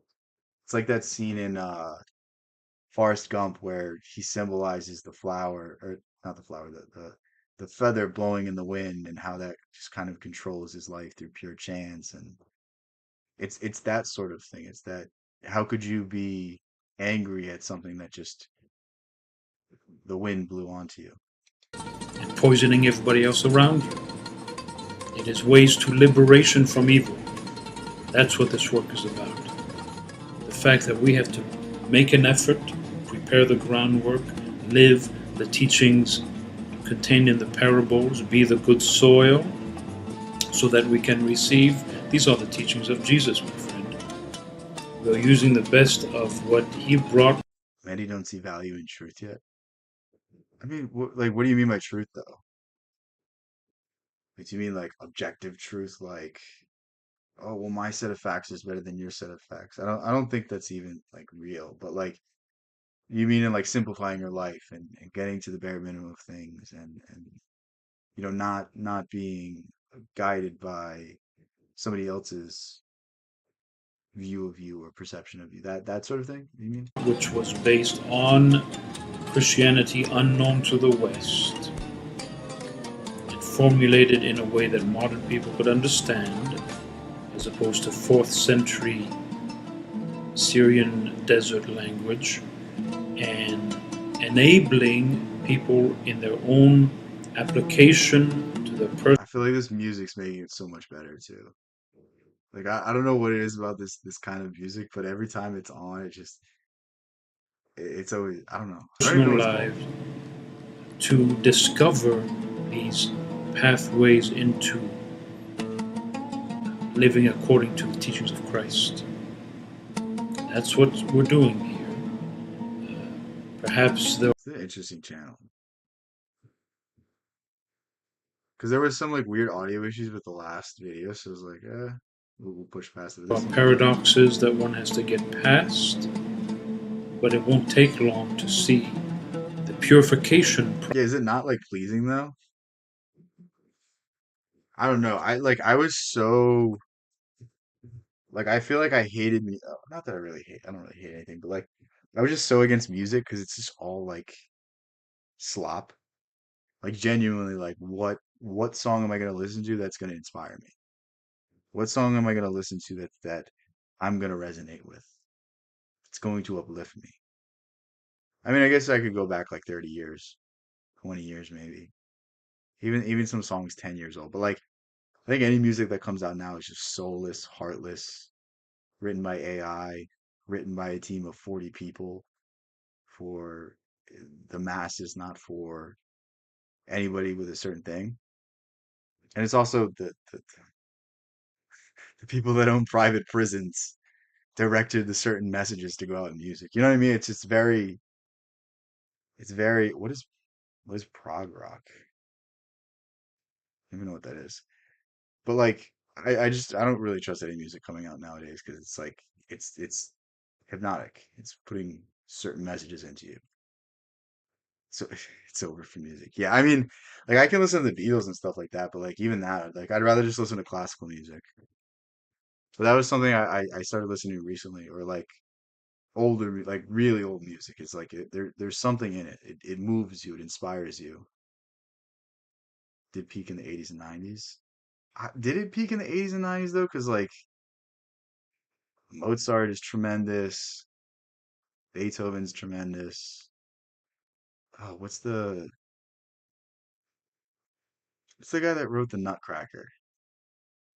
Starts with a T. I can't remember. But like I've been listening to all that stuff recently and I've like completely regained my love for music. Like it's so miraculous how good this music is and how uplifting it is versus like I remember I used to listen to like rap music, not even like the kind of rap music that's popular now. It wasn't even like drill. It was like more so like poppy rap music, and it was like I still hated the message. Yeah, to Chow to Tchaikovsky. However you say that. However you say that, that's what I've been listening to. But it's like, and I used to like, it would like put all these like weird ideas in my head. I feel like it really did hold me back in a lot of ways. And the minute I stopped listening to it and I started listening to audiobooks instead, like my life completely changed. And it's not even so much the external circumstances, it was the internal world that became so much more clear, so much easier to navigate. I really stopped struggling with a lot of stuff. I have a 90s vibe. I wasn't even alive in the 90s, dude. I used to like Nirvana, but it's just sad boy music. Like I'm not sad. I don't really struggle with anything. So it's like certain songs I can listen to and I can appreciate. It's like artistic value, but I'm not sad, so it doesn't hit me the same way as when I was 13. Dude, it's such a crime I wasn't born 200 years earlier because me and William Blake would be friends. That's what I'm saying. No, but I definitely agree with you. Like I feel like I get along more with older people than I do with younger people. Like I have much better conversations with people that are like double my age than I do with people that are my age. Because I'll start saying stuff like, "What are you talking about?" Grunge is for depressive rockers. Yeah, yeah. Not that it's not like not that it's bad. It's just I'm not depressed, so like it doesn't resonate with me the same way. I feel like that's the kind of music you like when you're young. Teenage music, even some teenage music. Like what's that? Was it like 2000s rock? Some of those songs are good. I don't remember the names right now, but like there's a few songs that come on. I'm like, all right, I can kind of enjoy this a little bit. I don't know. It's just music in general. It was like I was so against it for so many years, but I just realized that the music that we get is absolute garbage.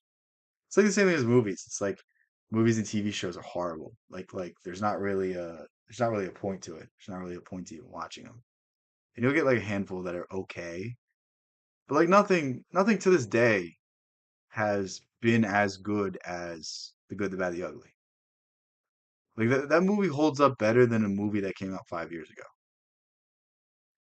Loved it at that age, music for the soul, level we hold. Yeah, yeah, that's probably what it is. Cause like when I hear like have you guys heard the song that Sexy Red is getting sued by Michael Jackson's estate for? It like genuinely, if they play that at Guantanamo Bay, they don't need to waterboard people. It is so bad.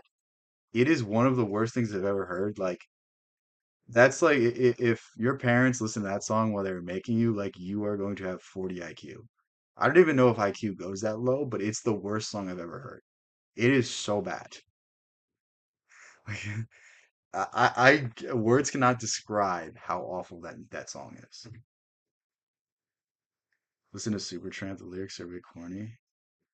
Whatever the British were cooking in the 80s. Yeah, dude, they're and again, I'm like vastly oversimplifying. Like I promise you there's good music coming out now, but I just will never find it because the music that's made popular is trash. And it's like I'm not gonna sift through that garbage. I'm just gonna put on Mozart. I'm just gonna put on even Johnny Cash. Johnny Cash, there's like a weight to his words. There's a soul to him. Or I listened to a Louis Armstrong song the other day. I was like, wow. There's just something in his voice that carries a weight to it, carries a frequency or something, and you're like, this is one of the greatest things I've ever heard. And it's like, where is that? It's been missing for I don't even know how old Louis Armstrong is, but yeah. Process that comes from the application of these teachings. So once you have verified something for yourself, it is critical that you not forget it and slip back to complete doubt and uncertainty and fear based. What he's saying is important because you can understand something but become passive and forget it. Like you can understand the importance of observing yourself and being aware of yourself. But a few weeks go by, things start going good, life starts getting easy, then you start falling victim to those old habits, and then you have forgotten the progress that you've made. And that seems to me to be like a very central idea to Gurdjieff's work is that it's like you have to be ever vigilant. There's no such thing as an easy solution. There's no such thing as you make this one change and everything is perfect. It's that gradually over time it becomes easier, but you must remain on the straight and narrow. On whatever it is you come across when you have organically experienced the potency of these teachings that originate with the saints of the original church. Okay, it was a pretty good video. I will pull something else up real quick. But yeah, you guys should give me more music to listen to. Cause I'm starting to get back into it. Oh, and there's playlists as well on YouTube. I don't know if they're on Spotify or whatever you listen to, but Gurdjieff has like he composed songs and they're really good too. So I would check them out.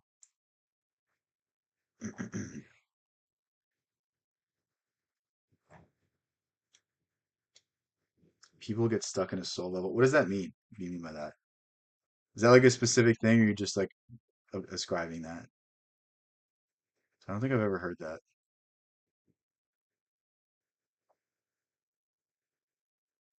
What am I streaming for? It's 2 hours. Does not feel like almost 2 hours. Feels like much shorter.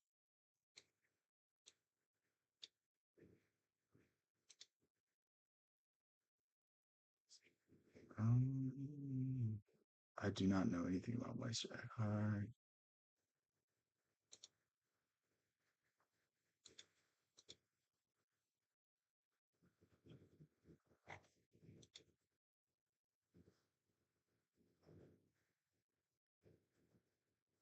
Okay, I want to study this guy, Heidegger. I know nothing about Heidegger. I have his book. or his most popular book, Being in Time, which is the title of this. But I'm interested to see the sort of ideas because I'm really turned off to the idea of reading any philosophy right now. This is what it looks like. Um, I don't know. I feel like just a lot of stuff I've read recently have just repeated itself. But I don't know. Maybe I'm just reading the wrong things. Maybe I'm just exploring the same ideas over and over again. And this, a lot of people have been mentioning Heidegger as one of the better philosophers and one of the most complete systems. So we'll see. This is this guy actually died, but he has a lot of good videos on philosophy. Is it too loud? I don't know if it's just the music, but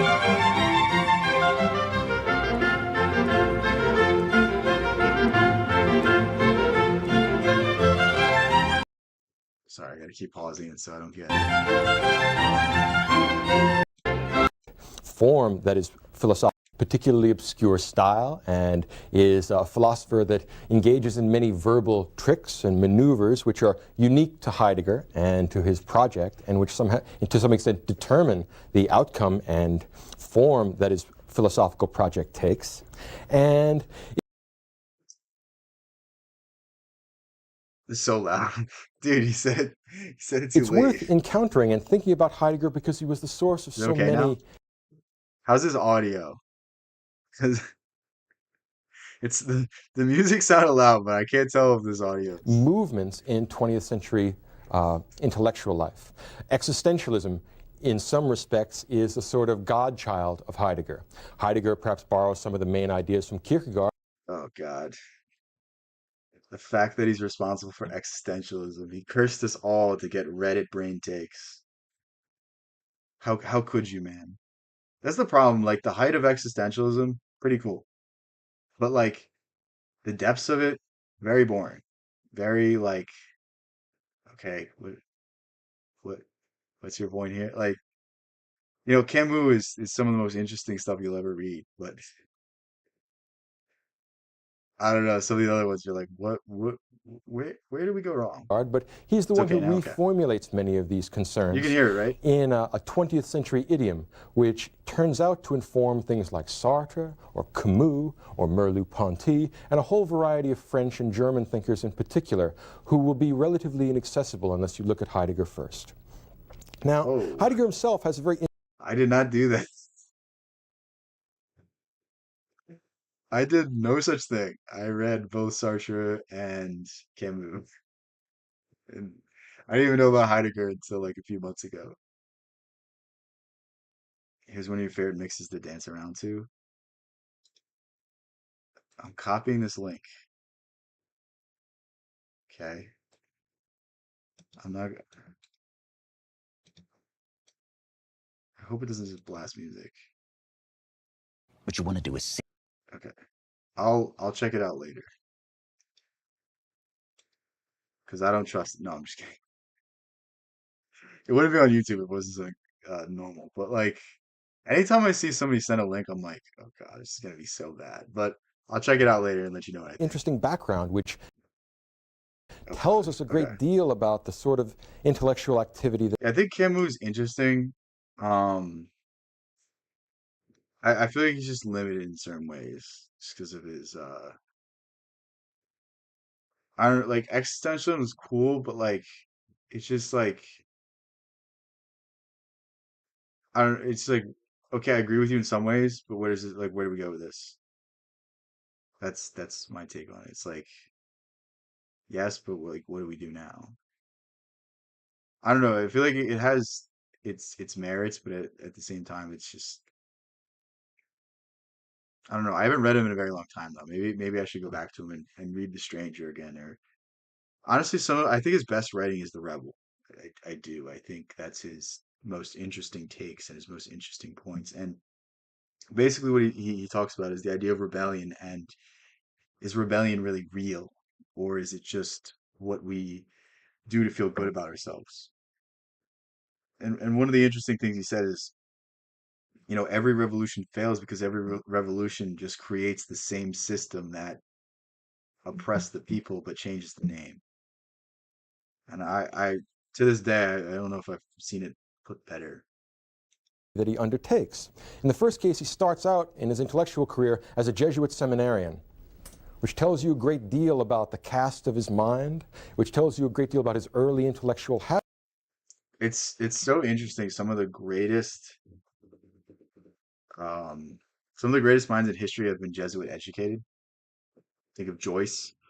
She wouldn't know. James Joyce was educated by Jesuits, and I guess Heidegger as well. And there's this weird like they're really good at teaching the rules of things. And with Joyce's case, he was really good at learning the rules so that he could break them. And like you couldn't write Ulysses or you couldn't write Finnegan's Wake without understanding language at such a high level that you could break the rules in so many different ways and connect it together. Talking about the myth of Sisyphus specifically. Yeah, I think there's some interesting ideas in the myth of Sisyphus. I like the idea that you have to find joy in the little things, find joy in the monotony, that you're not really going to find this grand purpose, but you still need to find solace in that fact. It is interesting. And much of this will have, influence later on. We will see it come out in a sort of transformation. I may be the only person that believes this, but I may not be, that growing up as a Jesuit seminarian definitely has telling effects later on in life. If you ever met me, I believe you will find this to be true. Well, Martin Heidegger is that in spades. And when he makes a philosophical move, it is absolute, and it is an attempt to go as far as a particular line of thought can take it, perhaps characteristic of that whole tradition. He is making me want to read this like right now. Just the way he's describing this, I'm like, I might just put down the book that I'm reading just to pick this right up. In addition to starting out as I'm a currently seminarian, reading which is interesting in its own way, Post he wrote Office his by doctoral Bukowski. dissertation on Duns Scotus.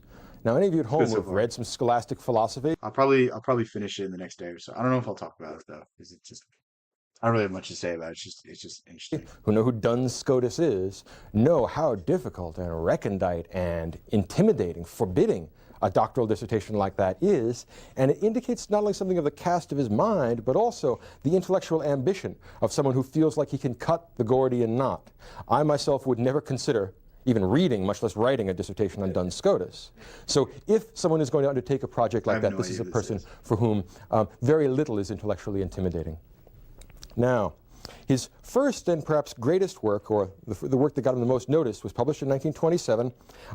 It's called Sein und Zeit, which means being and time. And he was a student of Husserl's, and it was published in Husserl's phenomenological yearbook, and it was dedicated to Edmund Husserl. So there's a definite, student-pupil relation, pupil-teacher relationship, and a sort of conceptual. I'm definitely gonna read this book next. I'm telling you right now. Relationship between the over. phenomenology of Husserl and the phenomenological existentialism that Heidegger develops. Now, Heidegger himself claims not to be an existentialist, but in a historical rather than a conceptual sense, rather than in a philosophical sense, it's clear that he does influence people like Sartre or Camus. And despite his protestations, I've been saying Sartre. Somebody told me it was Sartre. But Sartre, it's so easy. Influence has been greatest in the philosophy of existence, as opposed to his unique and somewhat idiomatic philosophical project of developing an ontology. Now, ontology goes back to the Greek term. I mean, maybe you've seen some of the lectures on Plato, and you know that ontology, the science of being, or the logos of being, statements about being, were one of the early philosophical attempts, one of the kind of foundational philosophical enterprises of the Greek tradition. And Heidegger wants to revive that enterprise. The thing about this is, like, I feel like if you read Plato, you see the ideas just repeat and repeat and repeat and repeat. And like, to me, a lot of philosophy just says the same thing over and over again. Let's see if Heidegger's any different. Which is a particularly intimidating and, I don't know, impressive intellectual ambition, regardless of whether he achieves it or not. To go back to the science of being, to go back to being itself with a capital B, Well, I don't know if that's a persuasive or even a possible thing in the 20th century. The fact that Heidegger thinks that he can do that he wants to take that project seriously, is a tribute to his great intellectual ambition, regardless of how it ends up turning out. So he thinks of himself primarily as an ontologist.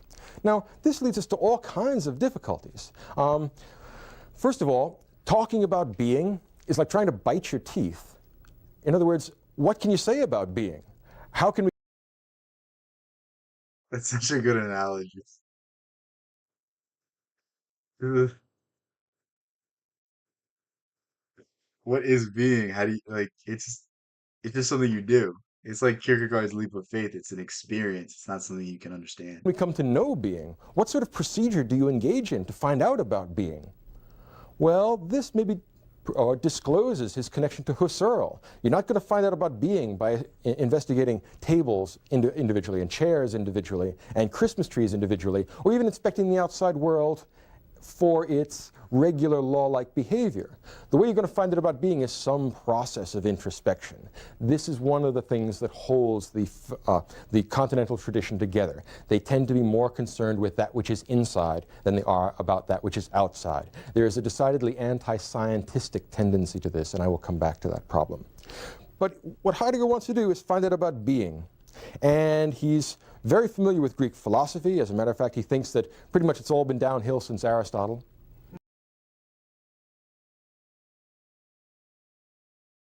There's an interesting detail that you'll notice is that the greatest philosophers have a deep understanding of Greek philosophy. Is that they're all somewhat inspired by this sort of thing. And it's not they're not even inspired by their contemporaries. Usually, it's the Greeks. Right, that Christianity, the Romans, the Enlightenment didn't make much of a contribution to the history of thought. After Aristotle, it's all downhill, and the real high point was even before Plato. It was in the pre-Socratics. And what he wants to do is to force us back I can see that. to the original sophisticated naivete of pre-Socratic thought, which is a very funny way of thinking about it, but he does think that we have actually decreased our understanding of ourselves and the world. Heraclitus is pre-Socratic. I wonder if Heidegger likes him. See how he said continental tradition? That's what continental philosophy is. You never explained it yesterday. What do you mean continental tradition? Like the continent of Europe is what you're saying? Like the history or the philosophy of it as a whole? World around us by bracketing or eliminating this problem of ontology, the problem of being, and instead investigating beings, particular elements in the world. So he wants to move away from that practical, concrete, tangible sort of inquiry into something a great deal more abstract and also more nebulous. Now, another thing to think about when we deal with Heidegger and his ontological hopes is what Plato said about being, and it's an interesting thought. Plato says in the Myth of the Cave, when he talks about the divided line, that being is not like the other beings in the world. Remember, when we get up into the realm of the forms, being is like light that discloses the things in the world to us, but it is not one of those things that gets disclosed. So being allows us to know about the... So what he's saying is that there's more. Is that you can't understand what you see. There's a feeling in Kierkegaard. I hate how I keep using Kierkegaard though. The being, the small b being of tables and chairs and podiums and carpets and things like that. And we all have a kind of intuitive, everyday knowledge of what it means to say that the grass is green, or the podium is made of wood, or the cup is blue. All those uses of the word is, we kind of feel like we have an idea of what's going on there. But there's a problem. Even though we know these local and particular uses of the word is, we don't know what being is on the whole. We don't know what being capital B is, what it is that holds. Robert Anton Wilson says something interesting about this in Prometheus Rising. He says using the word is creates a whole set of metaphysical assumptions that we can't really be sure of. Like the easiest way to explain this is blue, my shirt is blue, but it's really just the atoms are vibrating at a certain frequency that gives the appearance of color. People use that word, they don't really mean it as a whole for some reason, which is confusing. It's a vague collection of 19th and 20th century philosophy from Europe. Oh, okay. So like what? Like from Schopenhauer, Hegel, Nietzsche to Camus, or people after Camus? Or does it go all the way to late 20th century? All these little beings together, the small b beings. And that's because being itself is not like any of the beings that being discloses. Are you following this so far? In other words, light is not like the objects that we see in the room. It's a unique kind of a thing. And here I just mean it metaphorically, because I don't know how to literally talk about this in any kind of sensible way. But the metaphor discloses the idea, roughly speaking, that somehow being is different from all the other stuff of our experience. Heidegger says that before we bother with trivialities like this particular entity or that particular entity, what we have to do is leave all that stuff out, in a way, bracket it for now, and let's talk about what it is to be, how we know being, what being tells us about itself. 600 pages. I don't know why I want to read this, but I'm interested now. Now, the question is, how are we going to do this, and what is being? Well, in the first case, Heidegger does not want to have a conception of being which is abstract, formal. He wants to connect it to the experience of everyday life. And this is the kind of the Husserlian turn, or perhaps the whole continental turn. He says, think of it from the perspective of a human being. There's your term again, continental philosophy. From your perspective now, rather than constructing a set of abstractions which later on you will use to tailor your experience of the world. Start now with your experience, and remove from your experience the things that are irrelevant, the dross, so that you get the pure gold of ontological knowledge later on. Now, the way in which he does this is to create a theory of what human existence is, and he calls this, this human existence Dasein, which doesn't translate out of German. One of the things that Heidegger does all the time. Human being. What is it like to be a human being? Dasein is human being in the world. It is finite. It is contingent. I always forget that all this stuff's translated, and I always wonder how much is lost in translation. And that's certainly something I'll explore later down on the line, that I will, put another language just that I can read in the original. But I looked it up, moves past the 20th century, so Zizek isn't. Who is Zizek? Why have I heard of this name? Like, I genuinely, I've heard his name in like different contexts. I don't know who this person is. It is uncertain. It is a collection of psychic states like worry, guilt, anxiety. And this constellation of human qualities or human entities is not like anything else in the world. It is the way in which, or the vehicle in which, the matrix in which being is disclosed to us. In other words, you can only find out what being is from the perspective or in the way that a human being finds out about what being is, and that's by being a human being.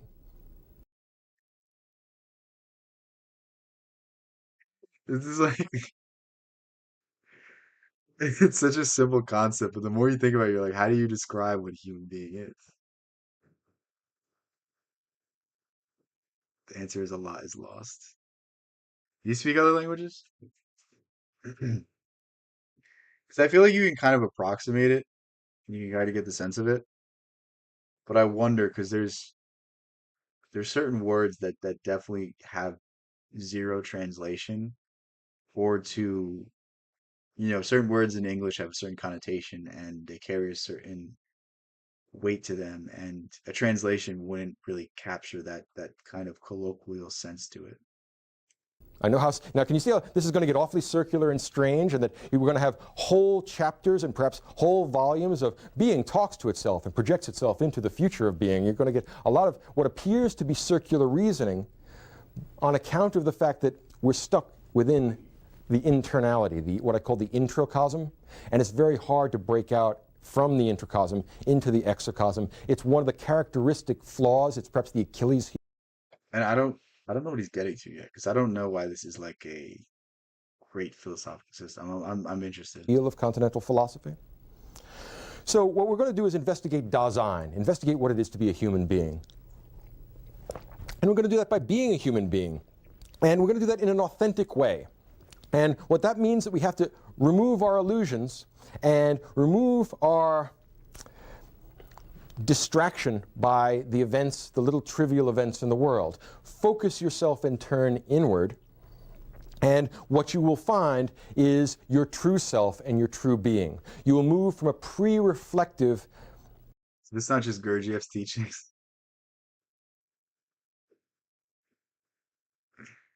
What what is this? Jungian psychology? I'm State confused. of inauthenticity, of concern with beings, small b beings, to an authentic state of concern with being itself. And apparently the only imperative, or from what I can discern in Heidegger, the only imperative that human beings have, the only thing left that we ought to do, that we somehow have a responsibility to do, is to authentically be. Capital. Okay, that's like this is interesting. Okay. I see what you're getting at. It's almost like Emerson, where it's like to be yourself in a world that seeks conformity is the greatest of achievements. It's more or less what he said. And it's like you have a responsibility to be yourself. Like nobody else is you, so nobody else can give your uniqueness to the world. And when you find your true self, that's where you can be the best.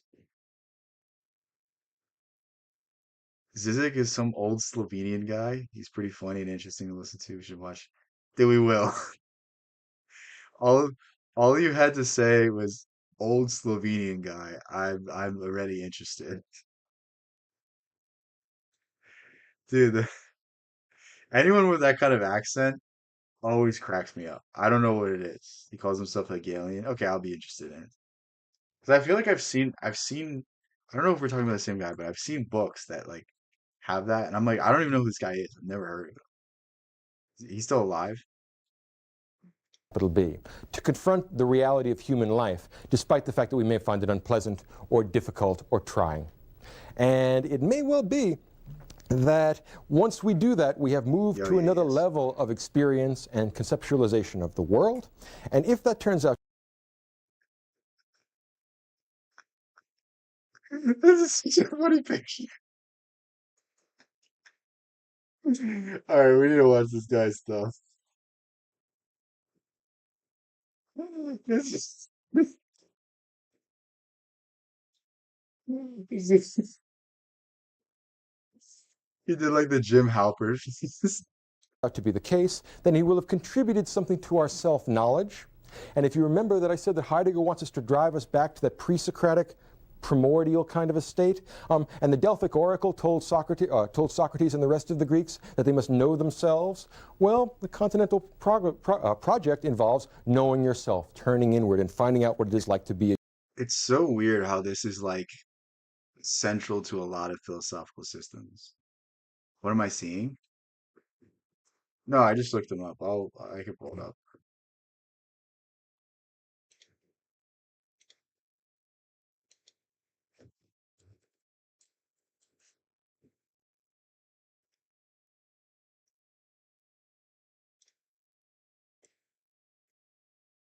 This picture. Oh my gosh. No, we're gonna go back. This picture right here. Am I blocking it?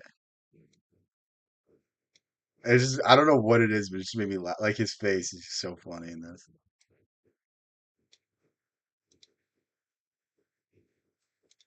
A human being. Now, when we look at Dasein, at human existence in its contingency and its finitude, we find that it has a threefold structure. And that structure is understanding, mood, and discourse. Now, understanding means that we have to accept Dasein as offering us, as creating a context. In other words, to be a human being is to contextualize the world around you and to attribute meanings to it, to organize the experiences that you have into a sort of a gestalt, a whole. And in order to be a human being, you have to contextualize. I'll be right back. I'm gonna get more water real quick.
Oh, it's just yeah, I feel myself starting to lose my voice, so that I can stream tomorrow too. I'm just gonna keep drinking water. I don't know how much longer I'm gonna keep going, but I'm having fun, so we'll keep going for a bit longer.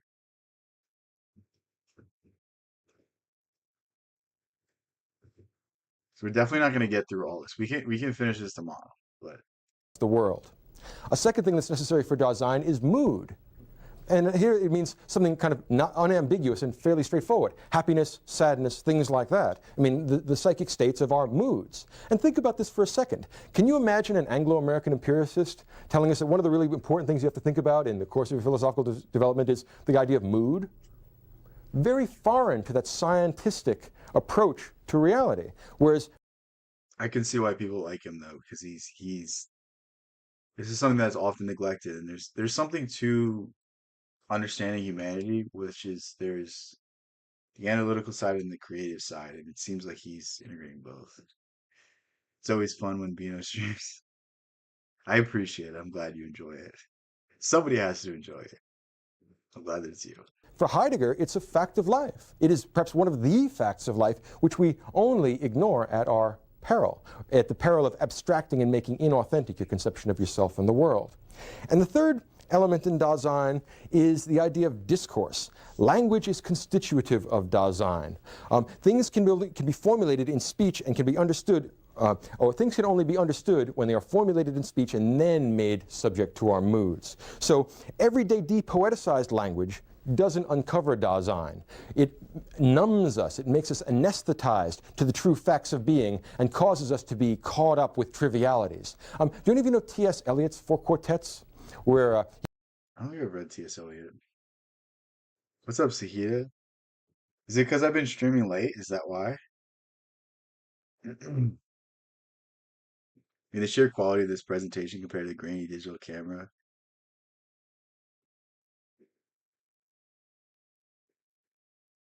Did everything peak in the 80s? Yeah, I think so. I think we hit a certain point where humans still had like human skills and technology aided them in the carrying out of those skills. Where now I think technology's kind of like gotten to the point where it's so good that humans haven't had to develop, and it's like kind of coming at the expense of our capabilities. It's early for Oh, it's too early for you? Oh, so when I would stream earlier, it was late for you. Okay. Okay. So you're saying if I keep streaming late, you'll be able to catch me. he says that and it's not the hollow men, but some example of inauthenticity or inauthentic men are distracted from distraction by distraction. Isn't that a beautiful and lovely poetic line? Well, to a great extent, Distracted from distraction by distraction. Oh my God. That is amazing.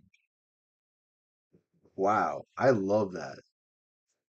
Think like most of your day, you're worried about things that don't matter because something that doesn't matter makes you worry about the thing that doesn't matter. And all of that is worrying about something that really isn't authentic. Oh my God. It perfectly captures like the cycle of negative thought. that's what Heidegger is driving us towards. He's saying, I'm calling you back to yourselves. I'm asking you not to be distracted from distraction by distraction. Do not let the little beings of the world deprive you of the big being. And may I suggest that the big being has If I an stream uncomfortably early, strong homology to God? Remember, he starts. I mean, at some point I will. Probably on weekends. It'll be better to stream early. But the only reason I like streaming late is because like I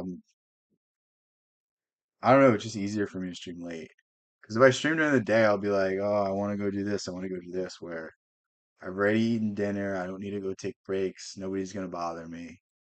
Just works better. But yeah, I'll definitely try to Starts stream out as a more during the German day if I theologian. can. All right, give that some thought. All right, a Jesuit theologian. Well, this search after being, which is enigmatic and discloses itself in some very peculiar ways, may well be the depersonalized form of God in the 20th century. Now, Heidegger's stance towards being, I mean, to take this idea a little bit further, reminds me of the gospel story of the rich young man. rich young man who's very virtuous comes to Jesus and says, how do I really become good? How do I really become virtuous? And Jesus says, go sell all you have and follow me. Heidegger is saying something remarkably like that. He is saying, go, forsake all of beings with a small b, all the trivialities of your experience, and sell all you have and follow me. It's like the pearl of great price. I think is a better analogy because the pearl of great price is the kingdom of heaven is like a merchant who discovers a pearl of great value and sells all that he has in order to purchase it. Did I just quote it perfectly? That's weird. Um, wow. I always paraphrase that and I'm way off. I think that was pretty damn close. That's weird. But essentially give up everything about you that isn't real. Give everything about you that you don't need, that is inauthentic, for the sake of authenticity. So you're in a certain career, you're following a certain path, but it's not you. So in order for you to be more aligned with yourself, to give that up.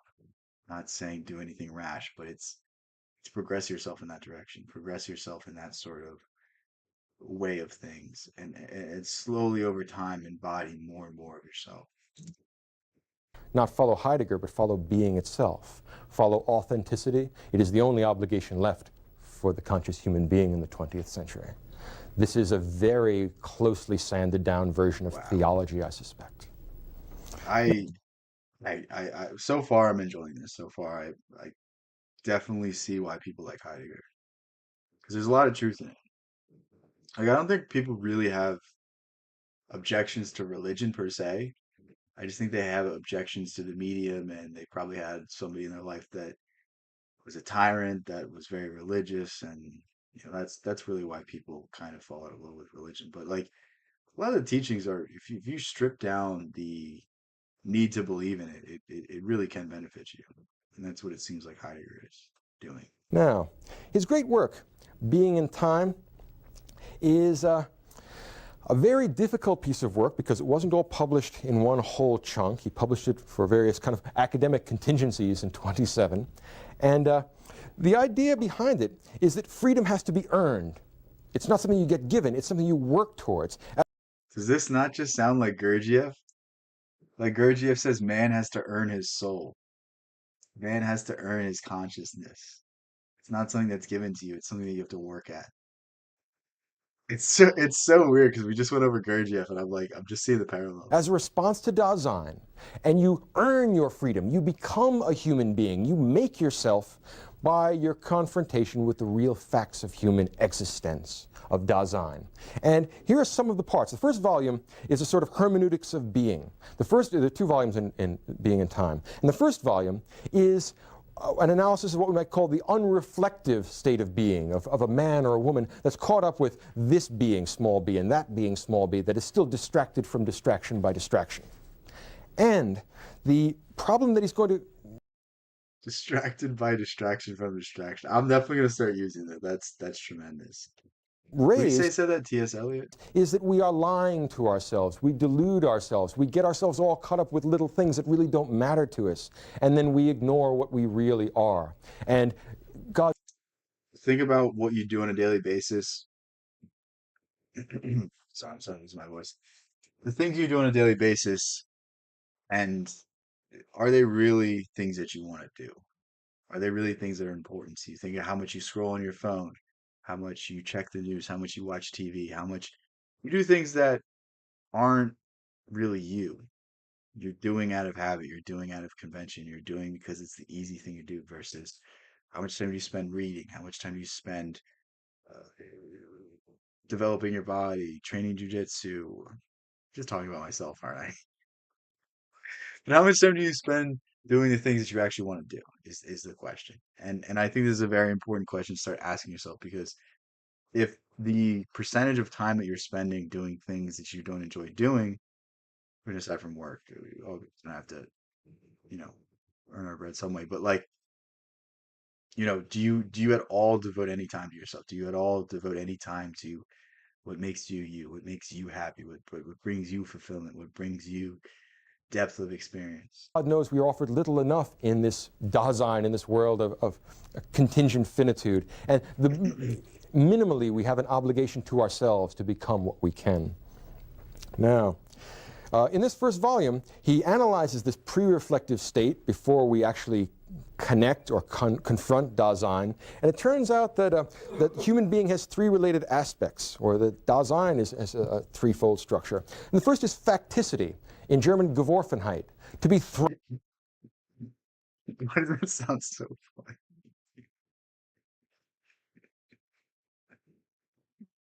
It sounds so funny for no Thrown reason. into the world. We didn't ask for this. All right? No one consulted us, before we were born or before we became conscious, asking us if we would like a kind of spatio-temporal world full of people and things and objects and questions and issues like that. We're stuck with it. It's just not a disease, it's not a problem, it is what it is. You don't like it, that's tough. Deal with it. So facticity, the fact that we are cast into a world not of our own making, and that we... There's this like weird I've seen this comment several times. There's like this weird idea. It's like, don't bring children in this world. They don't consent to it. It's like, okay.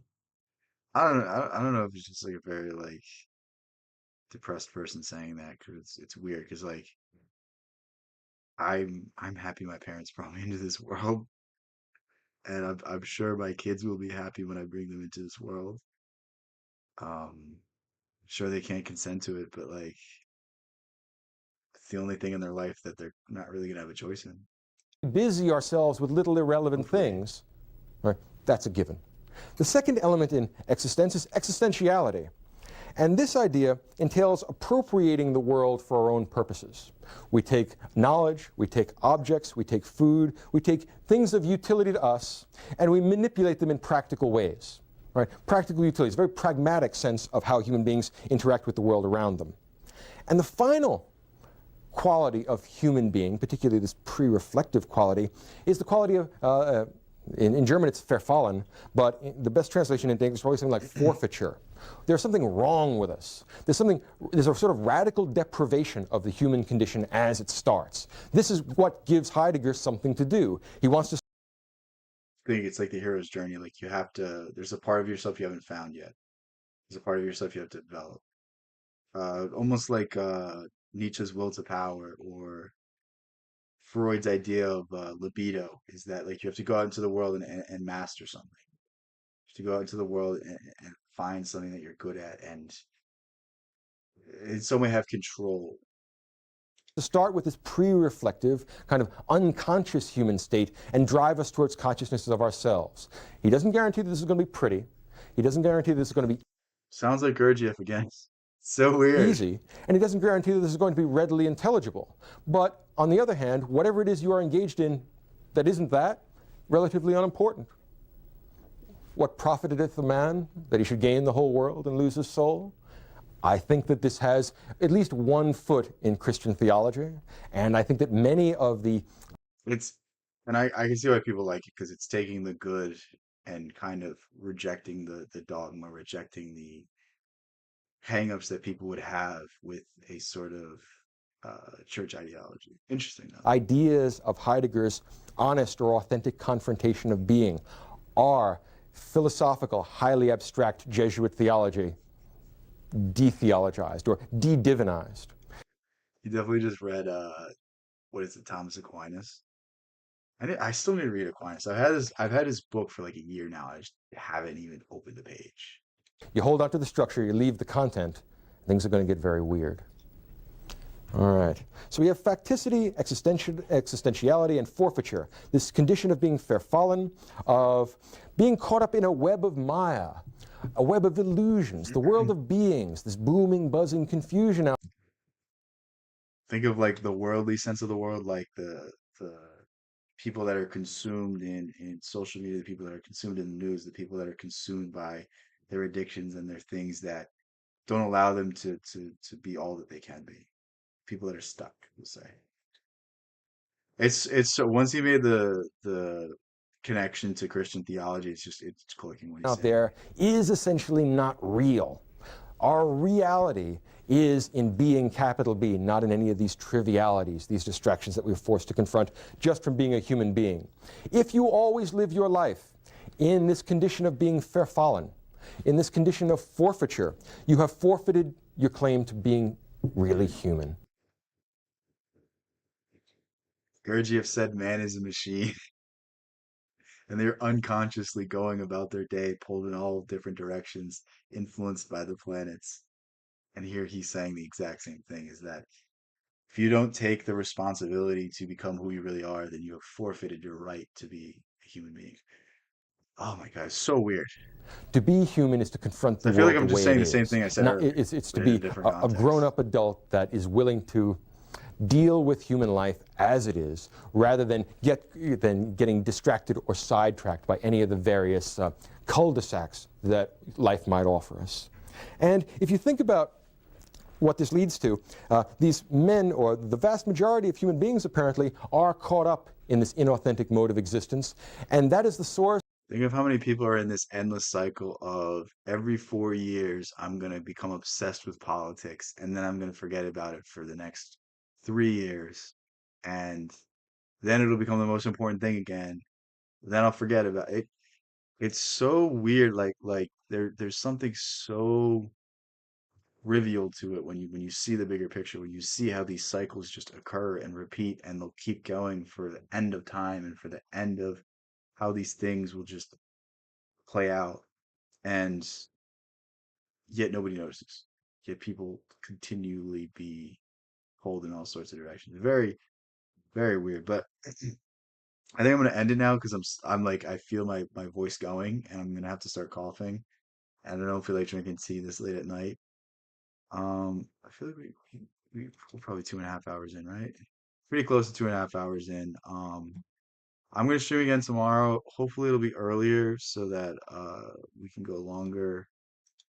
I'll I won't speak as much as I possibly can so that we can go as long as possible. But we'll probably finish this video tomorrow. So if you want to catch the rest of this, then stay tuned for tomorrow. Have a good rest of your night, guys. Thank you guys for being here. It was a fun stream.